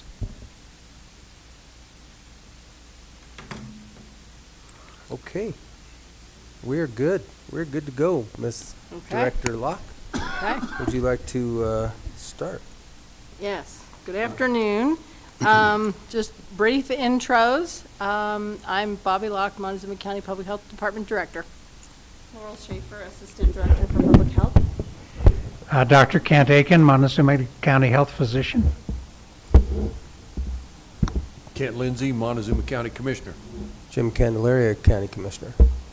Okay, thank you. Did everyone have a chance to read the minutes from October? Yes. Any changes? Everything good? Everything's good. Okay, good. Thank you. Okay, so the first thing I have on the agenda is just to kind of update you all on our medical officer search, because Dr. Aiken will be retiring. Yes, he is going to have a much deserved retirement, and we hope it's a good one. Yeah, well, that's true, but yeah. Anyway, so we have Dr. Aiken as our medical officer until the end of June. So, where do we stand with that? Or, I mean, Dr. Aiken, hopefully you can help us out with that. Do you have recommendations? Do you have somebody interested? What do we do, or how do we proceed? So we did have a conversation with a physician last year. It was promising, but it was not going to work out for long term with that physician. So I gave it through the holidays, and this week I'm going to reach out to a physician this week and see if there's interest. And I more than likely will have Dr. Aiken sit down with me and the potential candidate and just discuss what it looks like, what the expectations are, the pay, all the pieces of it. I do think typically our medical officer, we don't typically require a lot of work or time. This is pre-COVID from our medical officer. Dr. Aiken can probably speak to the fact that he's done way more for public health in the past 2 years than probably we've ever had from a medical officer. So, and he's been amazing. So I do expect that, and even already I think we lean on Dr. Aiken a little less now than we did last year, but he is always available to us for questions and consultation and guidance as we need it. So that would be our expectation of the incoming medical officer as well. We don't lean on them every day for everyday occurrences, but when there's something that's a little more complicated, or we need a worldwide pandemic. Yeah. Anyway, so I'm hoping that I'll be successful with my conversation this week, and then we'll move forward. So. And if there are doctors out there that Yes. are interested, what is the process? Absolutely. If there's a physician in our area that's interested in being our medical officer, I would love for them to reach out to me. They can email me, phone call, whatever, and we can talk in detail. Do you about want that. to put out like a request for proposals, or? No, I don't think it's. So they should I'm contact hopeful that you that's not directly? necessary. Yes. And Dr. Aiken directly, or Laurel, or whoever's there? Probably myself or Laurel. And then what we would do is have that conversation with them, preliminary conversation. And then if they're still interested, I'll get Dr. Aiken to sit down with us. And then once we kind of land on a decision, then we will come to the commission and present. So, but right now, we were getting close before, but now we're starting over. So that's kind of where we are with things with that. So, do you have any questions about it? No, I'm sorry that to see you go, but I definitely understand that. Yeah. You know, you've served your time. I appreciate your time and effort, and I realize that more than anybody, these last 2 years have been more than what anybody could have ever imagined. Yeah. And I thank you for that time. I really do. It's been a great pleasure and an honor to serve, and You know, as I've said before, I think one of the finest parts for me about the last couple of years has been the fact that we've built so many good relationships. And I really appreciate that, to different agencies and people in the county who've worked together. And it's just really nice to see that. COVID's been a terrible time, but it has brought a lot of us together to be able to get to know each other and work together. So, and I don't want to leave folks in a lurch here.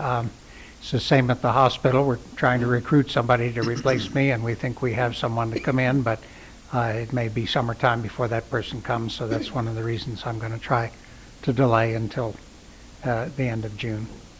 Appreciate that. Yes, we do. It's fine. But I 100% support Dr. Aiken retiring at the end of June, no matter where we are. Oh, He's absolutely. I do it's- too. I Yes. wish you nothing but the very best in your Yes. retirement and whatever you Yes. decide to do. And, you know, I'm sure we'll still see you around. Thank you. Okay, so moving on to the next item, the Opioid Regional Council Panel appointment. And I'm assuming that that's what we're calling that, the Opioid Regional Council. Is that the name of it? I wasn't It's called the certain. Southwest Opioid Response District, SWORD.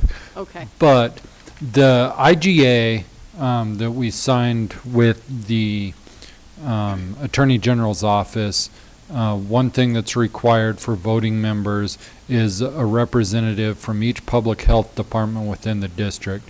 As you know, our public health represents us and Dolores County, and then San Juan Basin Public Health represents the other 3 counties. So we will need to have somebody appointed from public health to that decision-making board, to the SWORD. And it is my understanding that you need a person on that board that can make decisions, correct? That was my Well, once they're on that board, they will be making decisions about how that board spends money. Okay. So They wouldn't be making decisions about how any of our local public health dollars are spent, but they would be making decisions regarding how that opioid response money is spent. from a public health perspective, though. From a public health Correct. perspective, Okay. yeah, that's why it needs to be Right. somebody from public health. Okay.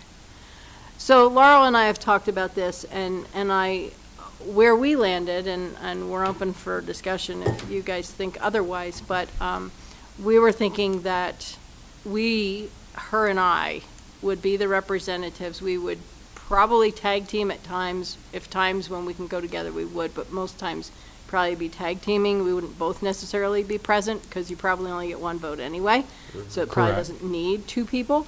But for the first meeting, I would definitely like both of us to go, and that way the entire board knows who's representing, Montezuma and Dolores counties on that board. So, and I'm saying that without speaking to Dolores County, because Mary is retiring in Dolores County this year. So I don't see her wanting to sit on this board. So I'm making a huge assumption there, but I think I'm probably right. So, but we would talk with her and, get whatever input she wants us to share with the board about Dolores County. So that's my thought, but I'm open to And suggestions. so the way I would recommend the board handle that is that the board either appoint Laurel or Bobby and appoint the other as the alternate. Ian and I just had a discussion last week. We're cleaning up the very few last remaining things in the last few remaining items in the local IGA and bylaws, and I've got a new copy of those, Ian. I think everything's been addressed, but we can look at those later this week, and we'll have that ready for the Board of Commissioners to sign on to next week, I believe. I think that's fair, don't you, Ian? Yeah, I think we're really close, and I did see Dave's version. Yeah, and so I think we'll have that ready to present. And so I think that what we would need from the board is to just pick the alternate and the delegate, and we could probably do that at the same time next Tuesday. But do you two have a preference of who would be the main and who would be the alternate? It honestly, it doesn't matter. Because you're me. gonna I don't tag care. team it anyway, so Right. it's just really Right, it's a name. If you can't make it, Bobby will make it, or vice versa. right. So, My only thing was, I think the first one, like I said, we should both go, if at all possible, so that everybody knows who, they've met us, correct, and so. we do the same thing at Yeah. CCI. Sure. We'll all go. We Right. still only get one vote, Right, but we've all heard it and everybody recognizes us, so, right. yeah. So You still have either to way, it doesn't represent matter a to me. delegate to vote. Okay. So if you guys don't have any issues, It doesn't matter. we can do that next Tuesday. Sure. Sounds good. Okay. All right, so that's the regional council. Sword. Okay.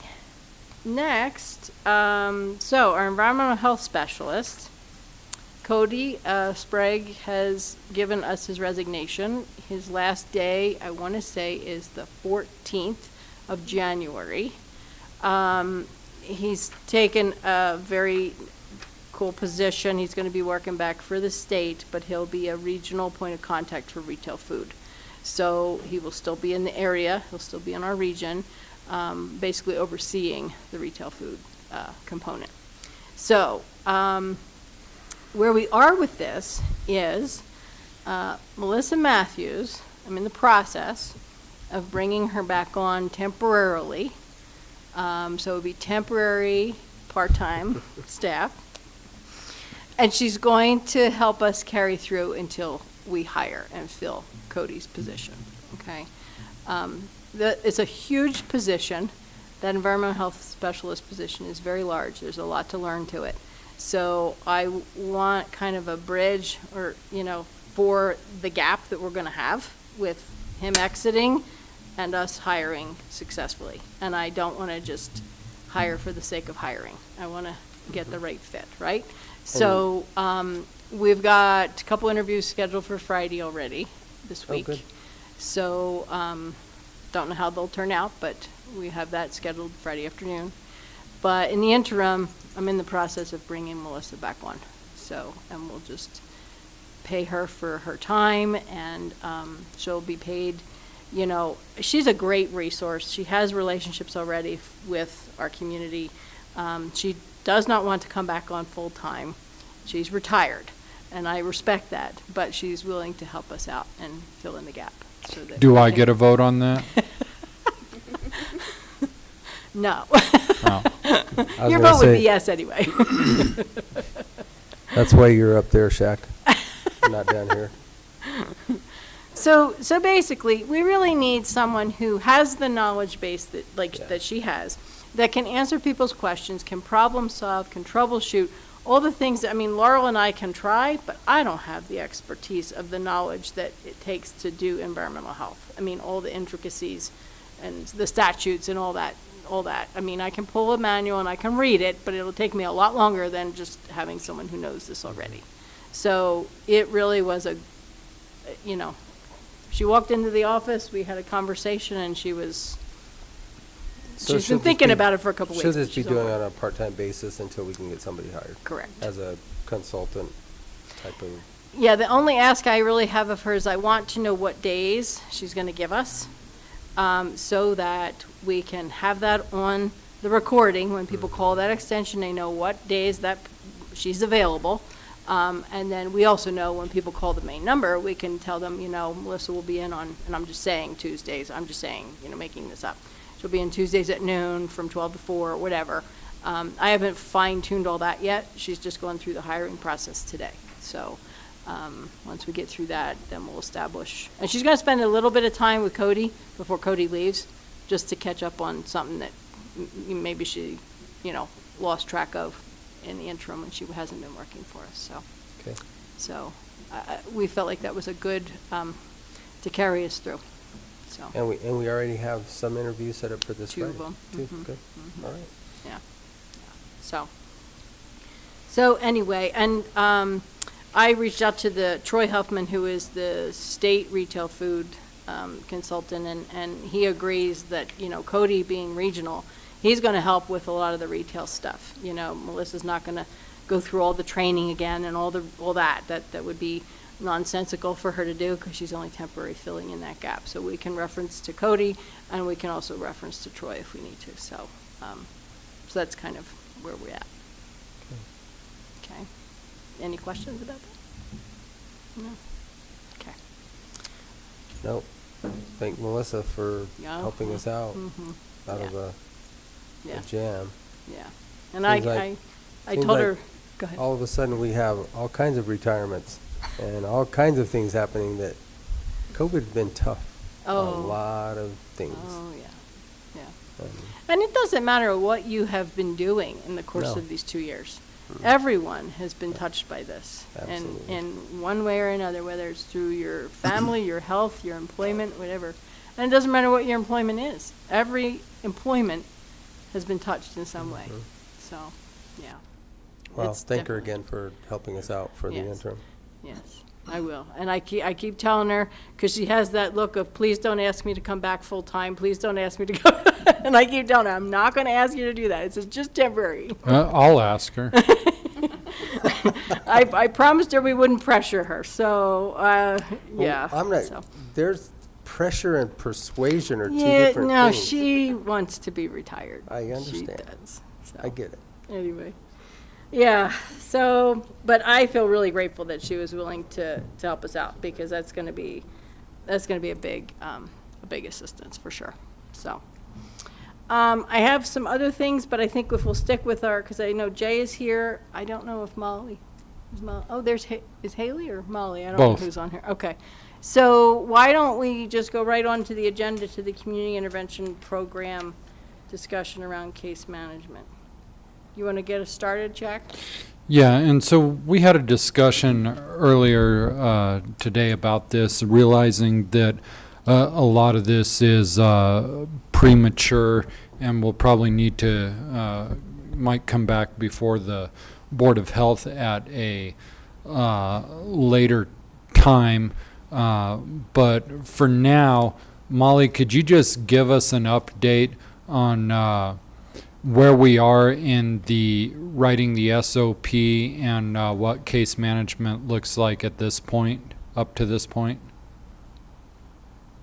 Absolutely. So we're right in the middle of the process of really establishing the SOP guidelines for the program. One of the major mission of this program was to increase the efficacy of community intervention. And so in our mission statement that was created in collaboration between entities, we identified that brief intervention and referral were a part of the program, but case management wasn't an initial initiative of that program. And so we're really sorting out what our goals are as the program develops currently, and then we'll need to be able to recognize down the road, or even once the program is off the ground, what additional community resources we might need, and case management could be one of those.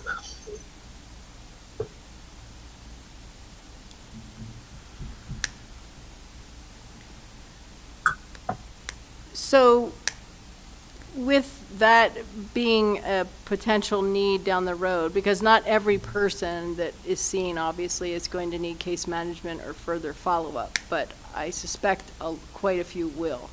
So from public health's perspective, however we can help in that area, we're on board, because this is what we do every day. We are constantly case managing all of our programs and the people we serve. So I think that just putting that out there, that we definitely are on board to help however this plays out. Mm-hmm. And I really appreciate having this conversation early in terms of identifying what the community partnerships and resources can look like, because referral is going to be such a huge part of this program's success and people's ability to get connected, that having really well-established relationships and partnerships within the community will help streamline those referrals to being more successful. It'll also help us identify over time gaps that we might have in services as a community and be able to then advocate more greatly for additional services or additional staff at different community partners, whatever that could look like. And so it's nice to know that that's on all of our radars as something that we'll really need to develop down the line as the program launches, to figure out what processes are already in place and where do we have room as a community to improve access to care. Yeah, because I do think that, like you said, with the case management piece and the referral piece, which is super important, the referral piece, but then not just referring, but navigating that post-referral, you know, was it successful? Did they get the care they needed? If not, what were the barriers? How can we help that, you know, since that's the case management piece. So we're all about going deeper into that, so just to let you guys know. And I would like to echo that too, because I think that's what we've really been striving for, is how do we get, it's like we can be great starters, but we never cross the finish line, and that's, I think that's the issue that we're having is, let's get across the finish line and actually get some more people that really need help, so they can be successful and go on with their lives. Commissioner, it's really difficult to hear you with, I don't know if it's the angle of your microphone or if it's not quite working. I just had a hard time hearing you throughout the meeting. Are you hearing me, Haley? Yeah, I'm hearing you just fine, Happy. Okay. So I think it's just your mic. Is it just me, Haley? Good timing, Jay. See ya. Yeah, it's okay. We'll see if we can do better, Haley. Is that better? Not quite. It's pretty echoey. Why don't you switch mics with Ken? How Thank about you. that? I don't think she Okay. It seems like it's going to be better. Maybe I don't know. You want this one? So I think what Commissioner Candelaria was saying was he was echoing the health department's support for follow through and making sure that whoever we are able to help, we help them as much as possible to get across the finish line, whatever that ends up looking like. Absolutely. That's one of the priorities of the program and something that's made the Durango program really effective. I think the case management structures themselves will be in the resources that are referred to, but it does speak to, you know, if we're connecting somebody with public health that has such a rich amount of resources, you know, how do we streamline that for that person and make it easier so they have one point of contact? So lots of really good things to think about. And did I paraphrase that accurately enough, Commissioner? You did. Okay. And I think what it is that you actually have your volume is going through the computer, so it's actually right there, and we're remote, so I don't think it picks it up quite as well. Can I ask one question, Haley, with what you were just saying? And I'm just curious how it is in La Plata County with when a referral is made and case management is needed on a specific situation. Who is doing that in La Plata County? I think it's just the city of Durango and not countywide, but that's just a technical point. I'll let Axis answer the question. That's true, but I'll let Molly jump in to kind of explain how some of those work. Yeah, so it's really, really case dependent. And so the team itself, so the actual equivalent of what this program will be, they follow up with the person at least 3 times if that person is requesting or giving permission to have them continue to outreach, and really helping them navigate that initial engagement, scheduling appointments, whether it's with Access, providing them resources to the Managed Street team, connecting them with primary care, services, whatever that might look like, and then ultimately discharging them from what is, a short-term intervention program. And at that point, whatever service that they're accessing within the community then takes over their ongoing care. And so there isn't one agency that is overseeing the ultimate results of all of the referrals that could be made, but it is a transfer of care to whomever the person is needing resources from. Okay. And not that we have to use the same model that's worked over there, because our communities are very different, right? But I just wanted to kind of understand how that plays out over there. So that's good to know. So thank you. Yeah, and that seems to be working really well. The team has also developed some pretty significant relationships with a lot of the individuals that they contact. For example, we got a pretty robust recap from Christmas of all of the visits that the team went out and did just from people that they've had multiple contacts with. They took out Christmas gifts, made sure that people had what they needed for the holiday, helped them get in touch with family if that's what they needed. So it's more than just connecting to services and making sure that they got to the appointment. They're connecting on the personal level after the fact as well, and it's not necessarily like 3 and done and you're off the list. There's a lot of human connection, making sure that the people are thriving instead of just, making it to that next check the box sort of thing. So, not that every single person is going to get a Christmas gift, but it just kind of speaks to the mindset of those counselors that are working with people that need a little extra support. Okay, thank you. I think this is a great explanation, and of course, on our meetings, all of our planning meetings that we're on, we'll continue to talk about all the details of it. So, but this is good. Thank you. Do you have anything Sure, else? happy to answer questions. Jay, do you have anything you want to input? No. No worries. I lost part of it. Oh, no. Okay. Okay. Can you think of anything else, Jack? Not from me. Okay. Thank you. All right.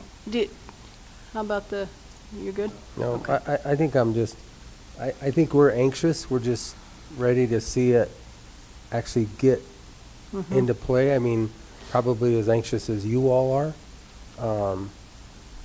And I realize that there are going to be bugs to work out. The model from Durango may not be 100% of what we need, but I think that's just now it's a matter of time and figuring out what we truly need, because the communities are different. Right. So The van is on its way today. Van, Nice. yeah, nice van. So hopefully we can get it moving forward as quickly as possible, and realizing that anything that's new is going to take time to get Right. to where we really need it to be. But we're never going to get anywhere if we don't start. So that's it. Okay. Okay. I'm going to skip a little bit here on the COVID thing and just go to update you on some other news in the Public Health Department. So we have another retirement coming up. Our NFP. One of these days I'm going to say me, but not today. But the NFP supervisor is retiring in March, so we have been advertising for an NFP position. So what we ended up doing What is NFP? Nurse Family Partnership. Okay. That's our Nurse Family Partnership program, where they work with first-time families, and it's like a 2.5-year partnership where they work with those families. So what we've done is we have a nurse internally who is going to take on that supervisor piece of NFP, and we're basically replacing that nurse's role in public health. So, which includes Nurse Family Partnership, not a supervisor role though, it's a Nurse Family Partnership, 20 hours, and the other 20 hours are immunization clinic and some COVID work. So we have officially hired this person, and she is starting on the 31st of this month. So, so that gives our internal nurse time to orient with the retiring nurse to learn her role as the supervisor. And then also that nurse that's switching her roles is going to train this oncoming NFP nurse. So we're filling that gap, and we're very excited to bring this nurse on. So Mallory Duran is the nurse internally who's moving to the NFP supervisor role. She will still continue to do immunization clinics just like she does, and she'll still do COVID clinics, but she'll be doing the nurse family partnership supervisor role. So, okay, so that's the other hiring piece that's going on internally. You want to talk about Healthy Kids Colorado, Laurel, and then we'll go into the COVID thing. Sure. I didn't put the Healthy Kids Colorado survey on the agenda because I forgot, but here we go. I guess I just want to share that I have been advocating for the Healthy Kids Colorado survey, which is a survey done across Colorado every 2 years, done by the University Anschutz, Colorado School of Public Health, University of Denver. So it's a very in-depth survey, and they basically choose schools throughout the state, and then once they choose a school, they choose classrooms within that school. It's not every middle school and high school class that take the survey. Recently in the last year, there's been a loud group of parents or people who are advocating for it to be thrown out because of about 3 or 4 sexually related questions. But that's pretty detrimental to us in this area because it is really the only comprehensive survey that we get about our youth that is filled out by our youth that speaks to their voice. So we use that for a lot of prevention strategies. We're not the only ones. Opinion Project, the Nest, SCYC, a lot of entities here with prevention models, social services. And if we don't have our own data, then we have to rely on regional data or CDC data. So I will be talking tonight at the workshop at the RE1 district and doing a small presentation with a couple of people, just basically advocating to not scratch it. They are wanting to vote to have it scratched completely and not welcome in the schools anymore. So, and you can get censored versions. You can remove all of those sexual questions if you want, and parents have a choice. They can opt out of the survey if they don't want their kid taking it. So it's pretty important to quite a few people here, quite a few entities that do prevention work, and to not have it means we will be lumped into regional data, which means we will be compared to La Plata County. So we'll still continue to do our work with or without the information, but it'd be really nice to have our own community data. So I just wanted to throw that out there. And truly, like you said, I mean, this is the only time we actually hear from the students themselves. And some people think that kids aren't honest, but they truly are honest on this survey. So there is value in it. So I appreciate Laurel for being willing to go and talk to the board about this. So is that the school board that's wanting to throw it out? Yeah, For this is just a group of parents that are upset about it. You know, I'm not really sure. It's happening quite a bit around Colorado, but what's really sad is I'm not 100% certain because there are a lot of data sharing agreements with it to keep privacy, especially in small areas. My understanding is that Meigs opted out of doing it completely, as did Dolores. So for 2021, post-pandemic, or in the middle of a pandemic, we have no data on our students. RE1 was the only school. And so, you know, it's pretty sad, actually, and frustrating, but, you know, and a lot of it is being educated on what it's about and that you can opt out. It is a choice, and it does help your communities and the people who are trying to do prevention work. And a lot of the questions do focus around behavioral health and your mental outlook. And given the state that we're in with the pandemic, it's really important. It's important information to have on our youth. So, anyway. And thank you for doing that. Do you have any questions about the Healthy Kids? Okay. And ultimately, it is a school board decision to either keep it in place or remove it.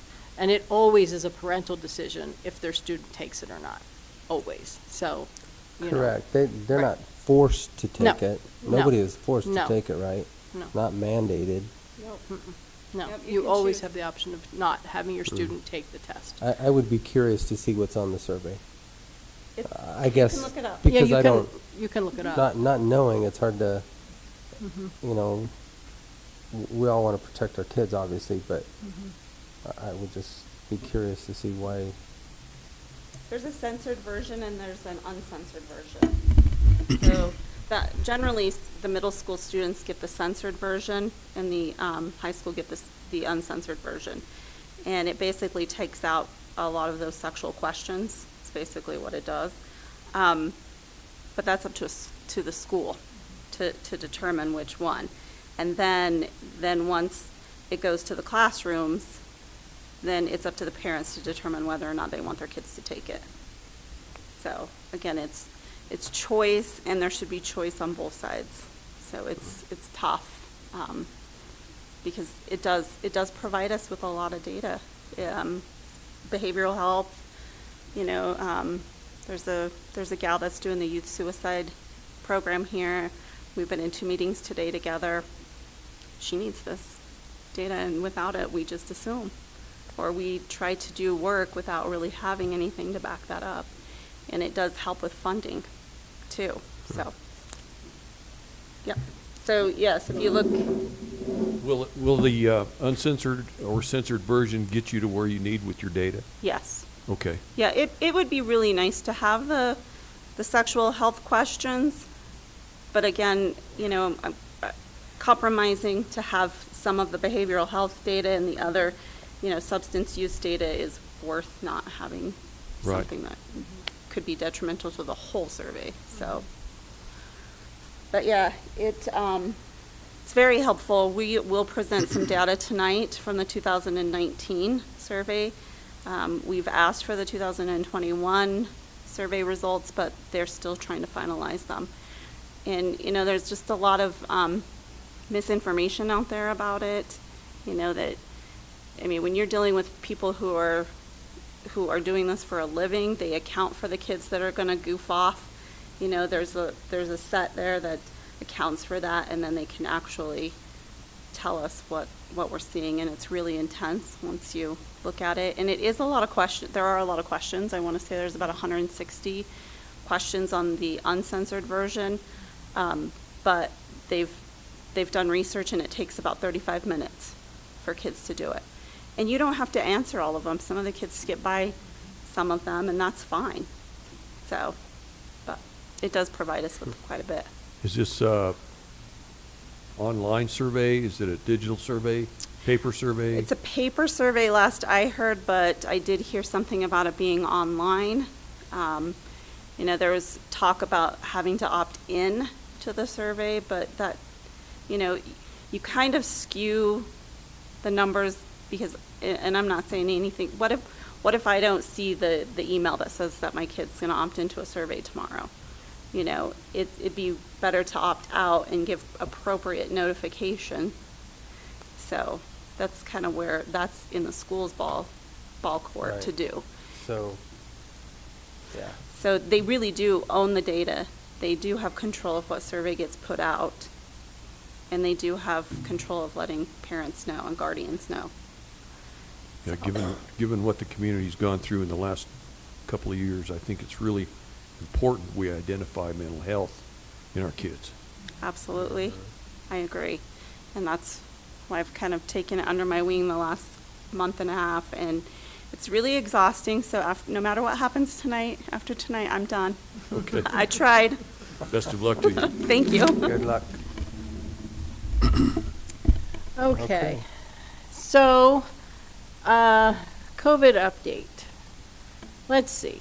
I know that the Journal had an article about, or maybe it was the Herald, I'm not sure which one, but one of them had an article about the death count jumping for COVID. And honestly, that is due to a lag at the state for their data entry.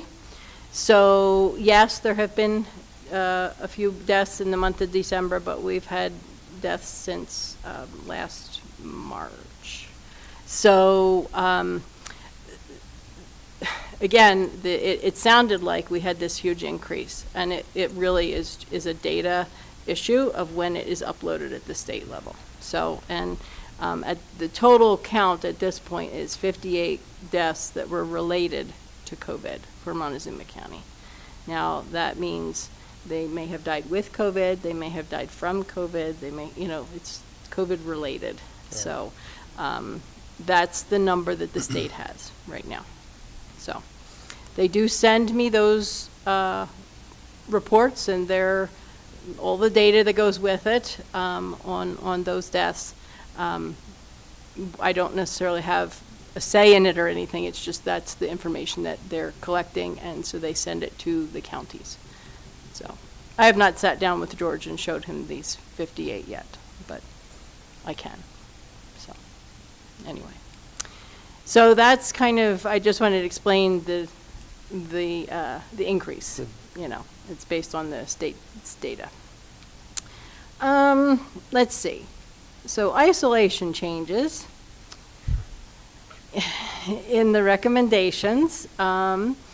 It recently was changed to 5 days if you're asymptomatic, and I do not think the CDC has changed anything yet, but I know they're going back to the table to revisit whether or not you have to test out of that isolation. That's what the recent pieces of information that I'm hearing, but I don't think they've changed. Do you not have to test out of No, it? So that once you you spend would. your 5 days, you can just get out? They're actually looking at changing that. Because it's currently you have to test out. Well, what they want to do is if you're asymptomatic and test positive, after your 5 days, they want you to test and have a negative test so that you can then be out of your isolation. That's where they're looking at going. So, because I think they've gotten a lot of pushback from people who are questioning how can we say that you're not contagious after 5 days. And feel free to pipe up here, Dr. Aiken. But that's what they're discussing. That's kind of what I've heard Dr. Fauci say. There is nothing that's changed it as of yet that I know of, as of this morning anyway. But the 5 days did change. That changed The 5 last days week. changed, yeah. What they're trying to do It's is just a add matter a of- testing piece onto that end of the 5 days if you're asymptomatic to get tested to make sure you're really not still positive before you can go back into life. That's what they're talking about. Would there be some kind of a cutoff? I mean, would it be after 10 days or after 14 days that you don't have to test anymore? Or is it just like you have to test to get back out? I don't think we know the answer to that from the standpoint of what the CDC is going to recommend. There's two sides to this. One side is what we've learned about the virus and people who are infected with the virus over the past couple of years, and the other side is the level of comfort that people have with recommendations that have been in place for quite a long time, and then suddenly having those recommendations change. Right. I think the part that has to do with what we've learned about the virus is that most people are not likely to be contagious after about 5 days, assuming that they don't have a very severe illness where they could be shedding a lot of virus at that point. People who are asymptomatic or who have minimal symptoms are most likely to be contagious just in the first few days around the time of the infection. And originally we thought that time of ability to infect other people was longer than 5 days, and even though we realized that the chance of infecting someone else dropped off significantly after 5 to 7 days, we have a 10-day recommendation that we have been living with for the last couple of years. Mm-hmm. So, more and more data supports the idea that after 5 days it's reasonable. The pushback to that, as I understand it, is that people were comfortable with that 10-day recommendation, and they're concerned that in work environments and other places where they might be exposed to other people, that they're not, really ready to have somebody come back after a shorter period of isolation. And I can understand that. I mean, that's part of what we've all been dealing with in public health, is that sometimes recommendation changes without a very good explanation as to why the recommendation changes. The testing part of it, your question is excellent, because what we've seen as clinicians is that sometimes these tests will be positive because of inactivated virus particles that are still in the secretions from the nose. And so you might not necessarily be shedding virus that's live and could infect someone else, but you could potentially still have a positive test. Yeah, and so that would sort of interfere with, how long do you have to wait to get a positive test? And that may be why the CDC is still struggling. I can't answer that, but I think that if they are going to require that you would have a positive test or a negative test after 5 or 7 days, they've got to figure out how they're going to deal with all those false positives, because there are definitely going to be false positive tests that indicate somebody's recently had the infection, but they may not still be infectious. So, because it's my understanding, and we've been saying this from the get-go, these rapid antigens, the home tests, if you will, are meant for symptomatic people. So you're talking about an asymptomatic, positive COVID person who now you're asking to test on day 5, again, asymptomatic. So how reliable is that test to determine that? So then we're looking at, are we sending them off to the drive-through for PCRs? The drive-throughs around this country are overwhelmed already. People are waiting 6 hours to get tested. We're fortunate here, but in other cities, it's really bad. So what does that look like? Like, I don't know how that's going to play out. And I agree with Dr. Aiken. I mean, they haven't made this official decision yet to not require, recommend, I guess is going to be the word, recommend a test on day 5 if you're asymptomatic. But my question is, how reliable is that home test, if that's what you're going to use? And the PCR, we've had people that retest because their employer wants a negative, and it takes them 2 months to get that negative. So, I don't quite understand how this is all going to play out. And the big impact, honestly, are the schools. The schools are in a position right now where the guidance that currently exists is 10 days. If you have a student that's positive, they're supposed to isolate for 10 days. So then they come out with this 5-day. So potentially you could be a parent who's positive. You only have a 5-day isolation, but your student has a 10-day isolation. So it's just a very convoluted mess, to be perfectly honest, right now. So we're going to be having a meeting with Jacqueline tomorrow, I think it is. Anyway, in regards to what the school wants to do with, because it really is the guidance right now says 10 days, but that is going to be hard to do when you have a 5-day. Correct. So it's going to basically be up to the schools, and we'll support them however we can, because anyway. Right. How's the availability of tests? Right now, The speed tests oh, you mean the home tests? Yeah. Yeah. They're pretty thin, aren't they? Well, they are. However, I mean, we are getting, I know I got an indication that 96 that I ordered was coming. So, and we've been ordering in the health department. We've been ordering large quantities for the health department so we can hand them out to folks as they need it. But everybody can order their home tests. And I will tell you, I tried it. I ordered my home tests. I got a confirmation email. I'm still waiting for it. I still haven't gotten them. It's been a month and a half. And I ordered it to my house because I wanted to see how it would work. I never got them. So, I don't know. I don't have an easy answer for this. Do you have any idea of the efficacy of the tests? I mean, The home test? Yeah. No, I think if you're symptomatic, It's reliable. It's the asymptomatic person who's testing. That's where, I mean, they tell you, when the manufacturers say the efficacy drops significantly if you're not symptomatic. Right. So therefore, that population, if the CDC changes this, they're sending all those people to a PCR somewhere, to a drive-through. That's what that means. So I don't know how, there's no capacity to do that around this nation. I just don't think. So, anyway. I don't know where that's going to go, but that's what is on the table. But as far as the school goes, we are still waiting for the official guidance. The CDC had an emergency meeting last week that we sat on for, I don't know, it was an hour. And when they changed this to 5 days isolation, they had an emergency meeting about this. But none of the guidance was ready. So they just put the 5-day isolation out there. But the guidance is to follow. They didn't feel that they had time, because it takes a lot of time and effort to make all those guidance documents up. And normally they do that before they issue changes. But this time with the Omicron, they did not feel they had time to get all those guidance documents done, so they just released the 5-day isolation, and then all this guidance is following, but I haven't seen it yet. So anyway. So the guidance currently still exists as 10 days for students. So, anyway.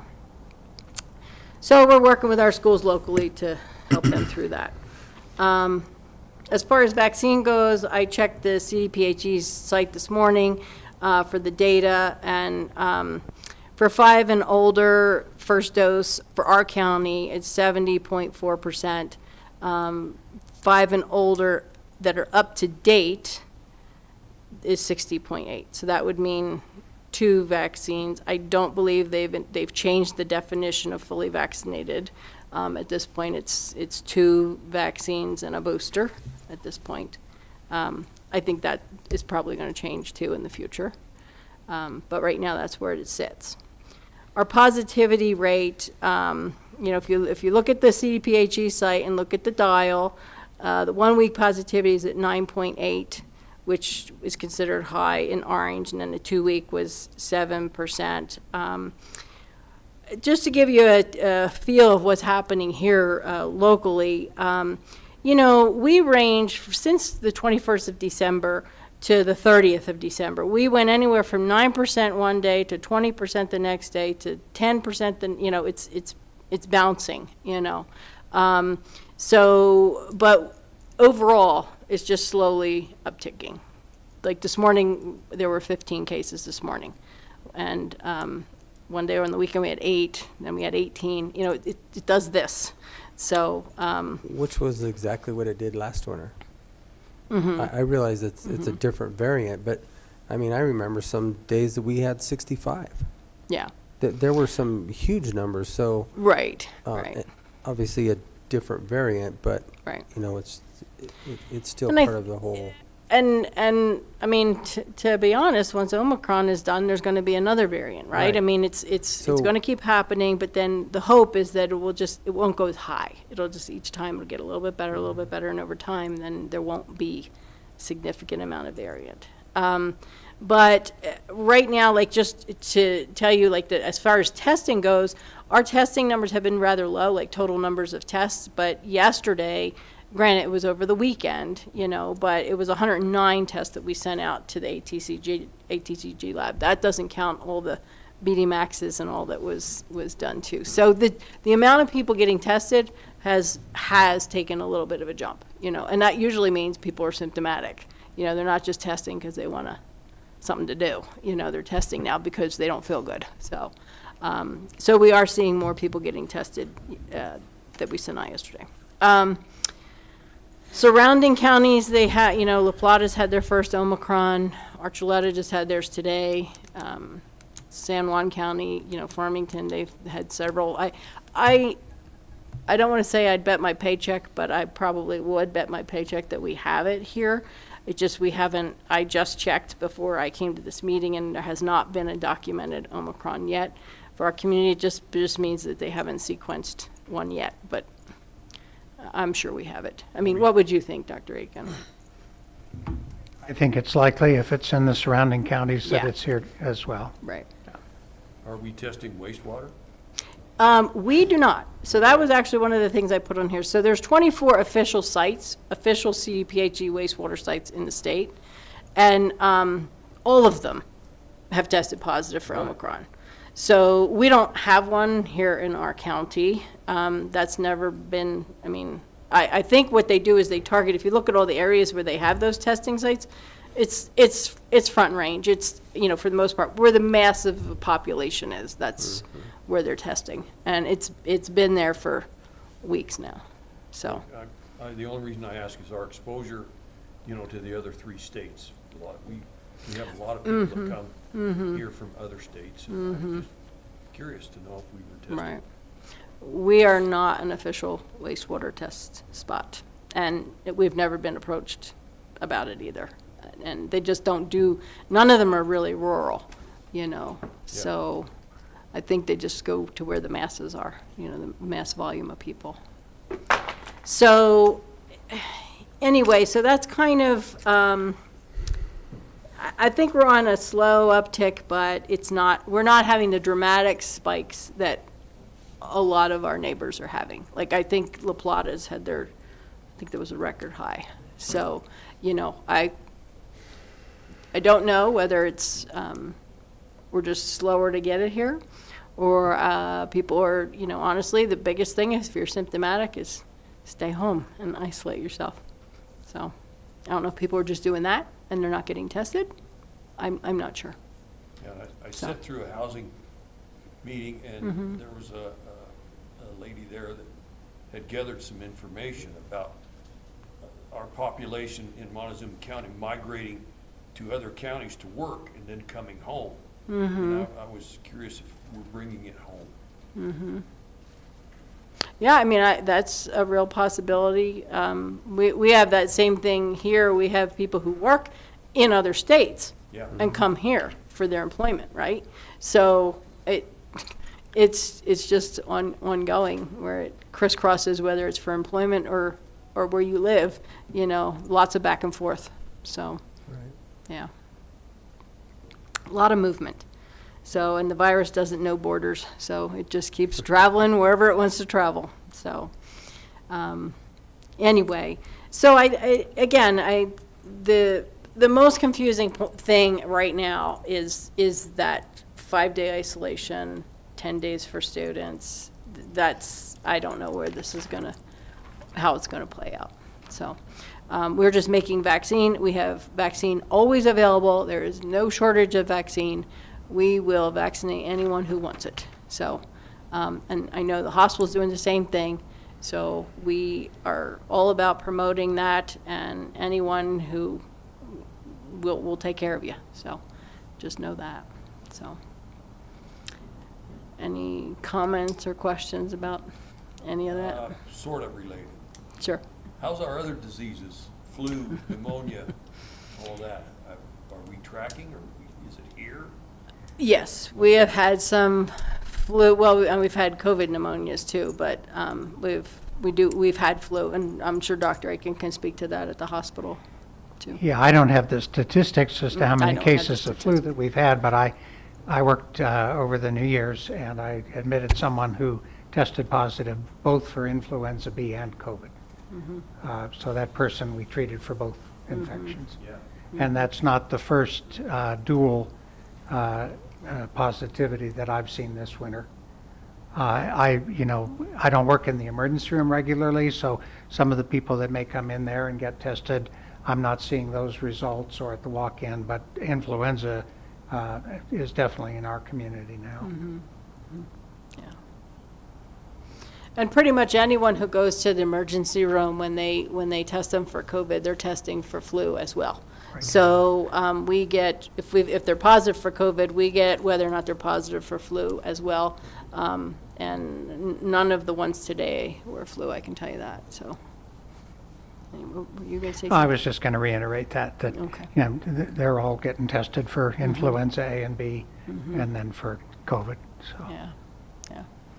So it's there, and there's a big concern with children and Omicron. I have we had we haven't had an uptick on children being admitted to the hospital, I don't believe, recently, so I don't think that's necessarily, knock on wood, I don't think that's really hit here yet for us, but it is around the country, so, yeah.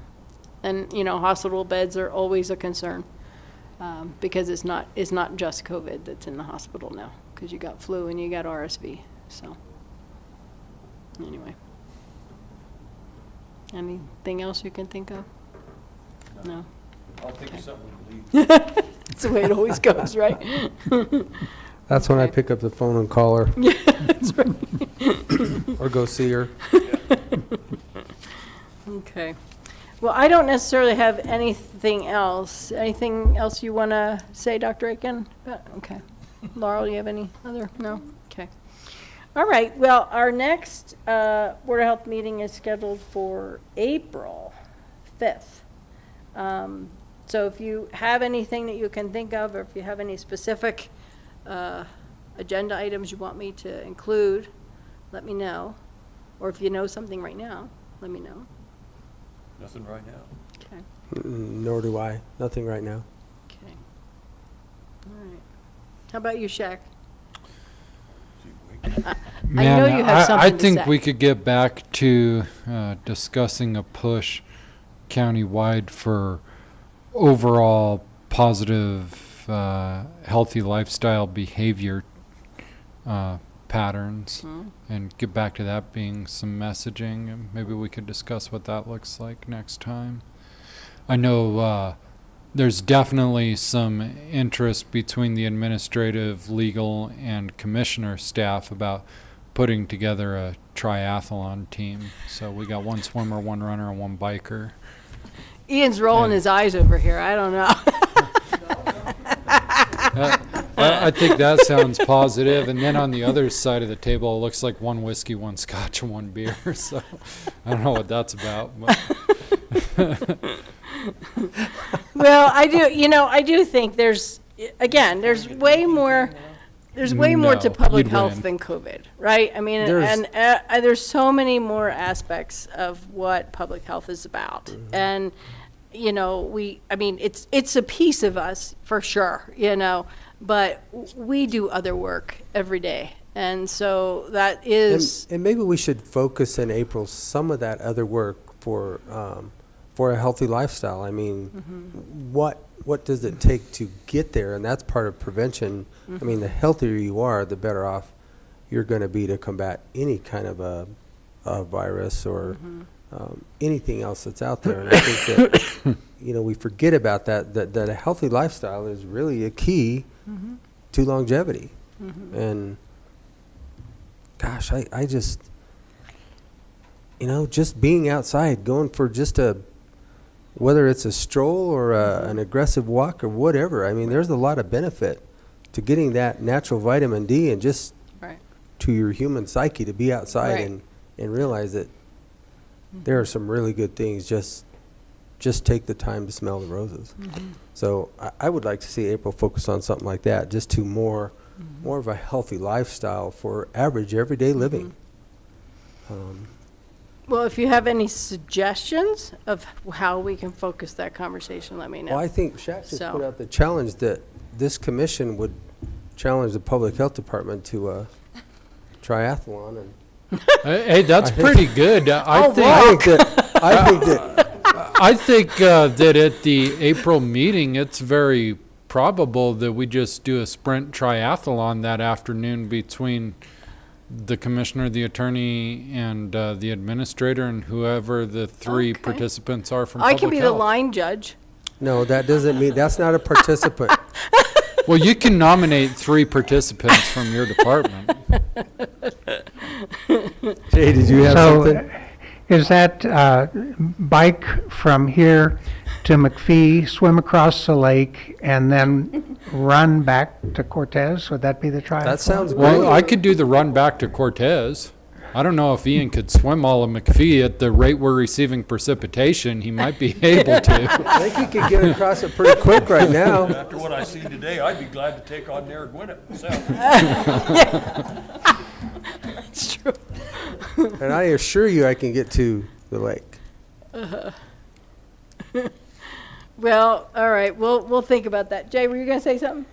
My comment on the healthy lifestyles, Mm-hmm.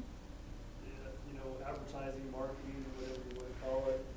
I think that might be a really good opportunity for county, you know, city, fire district. We'd love to be involved with that and help, you know, push that out on our Facebook page, but maybe some collaboration there just to help get a bigger impact, maybe a little bigger footprint.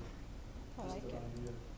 What about like a, I go right to a competition. County versus city versus fire. I'm just saying, I don't know. I don't know. Really have zero competitiveness in me, so I'm probably not the best one to do that. But I don't know. I mean, it would definitely get, I think, community interest. I don't know. We could certainly I brainstorm think anything that promotes a healthy lifestyle. I mean, we go compete in the 12 hours of Mesa Verde, if you call it competing. We show up, we ride the loop, and it's great. It's nothing more than to support the community and a healthy lifestyle. Right. Doesn't mean that we're going to win anything as far as the race, but I think it's that whole support component of, you know, it's just, it's good for you to be outside and to be doing something. And like I said, it can be a stroll. Right. It can be a stroll in the park. Just something to get your mind set off of something different and really just enjoy what's around you. And it really I think works. It's healthy. I mean, no matter how hard your day is, I mean, with the exception of certain institutions such as the hospital, for instance, you know, when you're like, you can't take 5 minutes literally to go take a breath outside.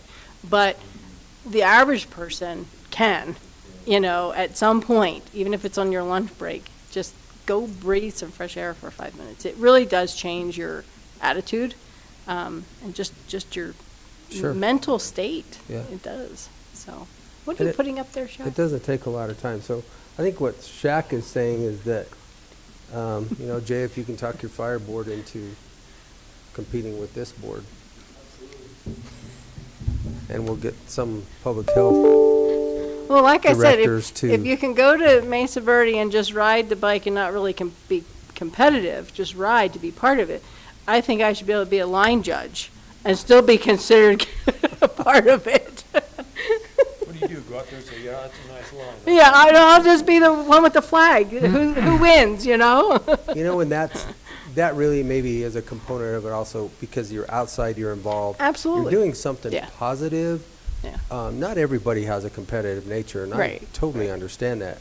But it's the idea of being out within that community, that involvement, which is healthy. Right. There's a lot more, I mean, you know, this easy stuff, eat right, drink right, sleep right. Right. I mean, we should all be doing that, but sometimes people need to be refreshed to understand that, hey, you really should take a few minutes to take care of yourself, because we are going into stressful jobs, and everybody's jobs are stressful right now. Everybody's understaffed, everybody's overworked, everybody is being asked to do more With less. with less, and I think there's a part of it that we have to, that involvement and pushing it out on several different websites in our conversations here, you know, maybe that can turn this around and get back to a healthy lifestyle.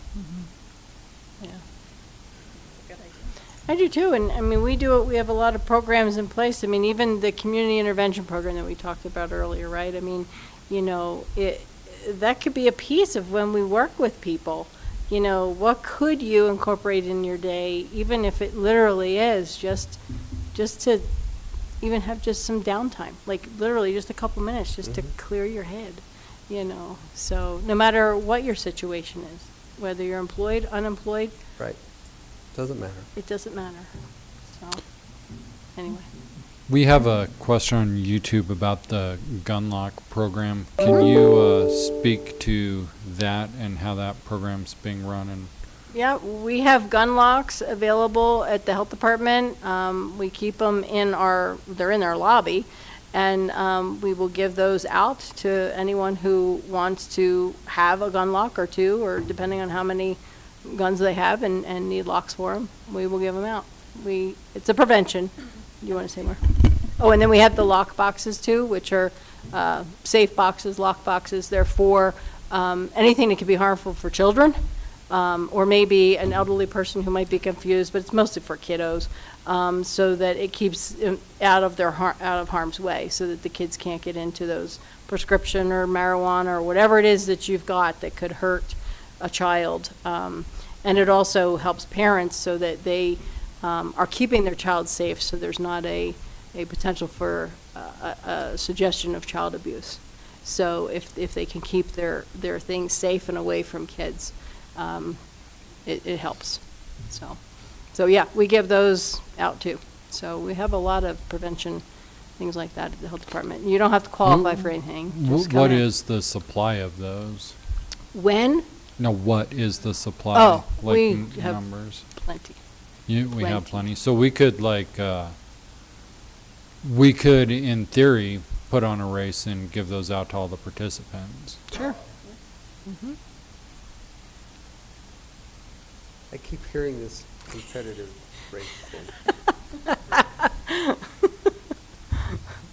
Yeah, and I mean, with the boxes and stuff, we don't ask questions of what you're going to use that box for. We help educate people on, ways, where to put it, how it works, and the purpose of it. We're not going to sit there and screen and ask what you're doing, what you're using or any of that. We don't do that. So, because it is a prevention tool. So, anyway. Any other questions, Shaq? No, No. not right now. Okay. All right. Well, I don't have anything else. If Okay. anybody else does. I don't. Okay. Thank you again, Dr. Aiken, and Mhm. hopefully. That's right. Absolutely. April. I like it. Thank you, guys. Thank you. Yeah.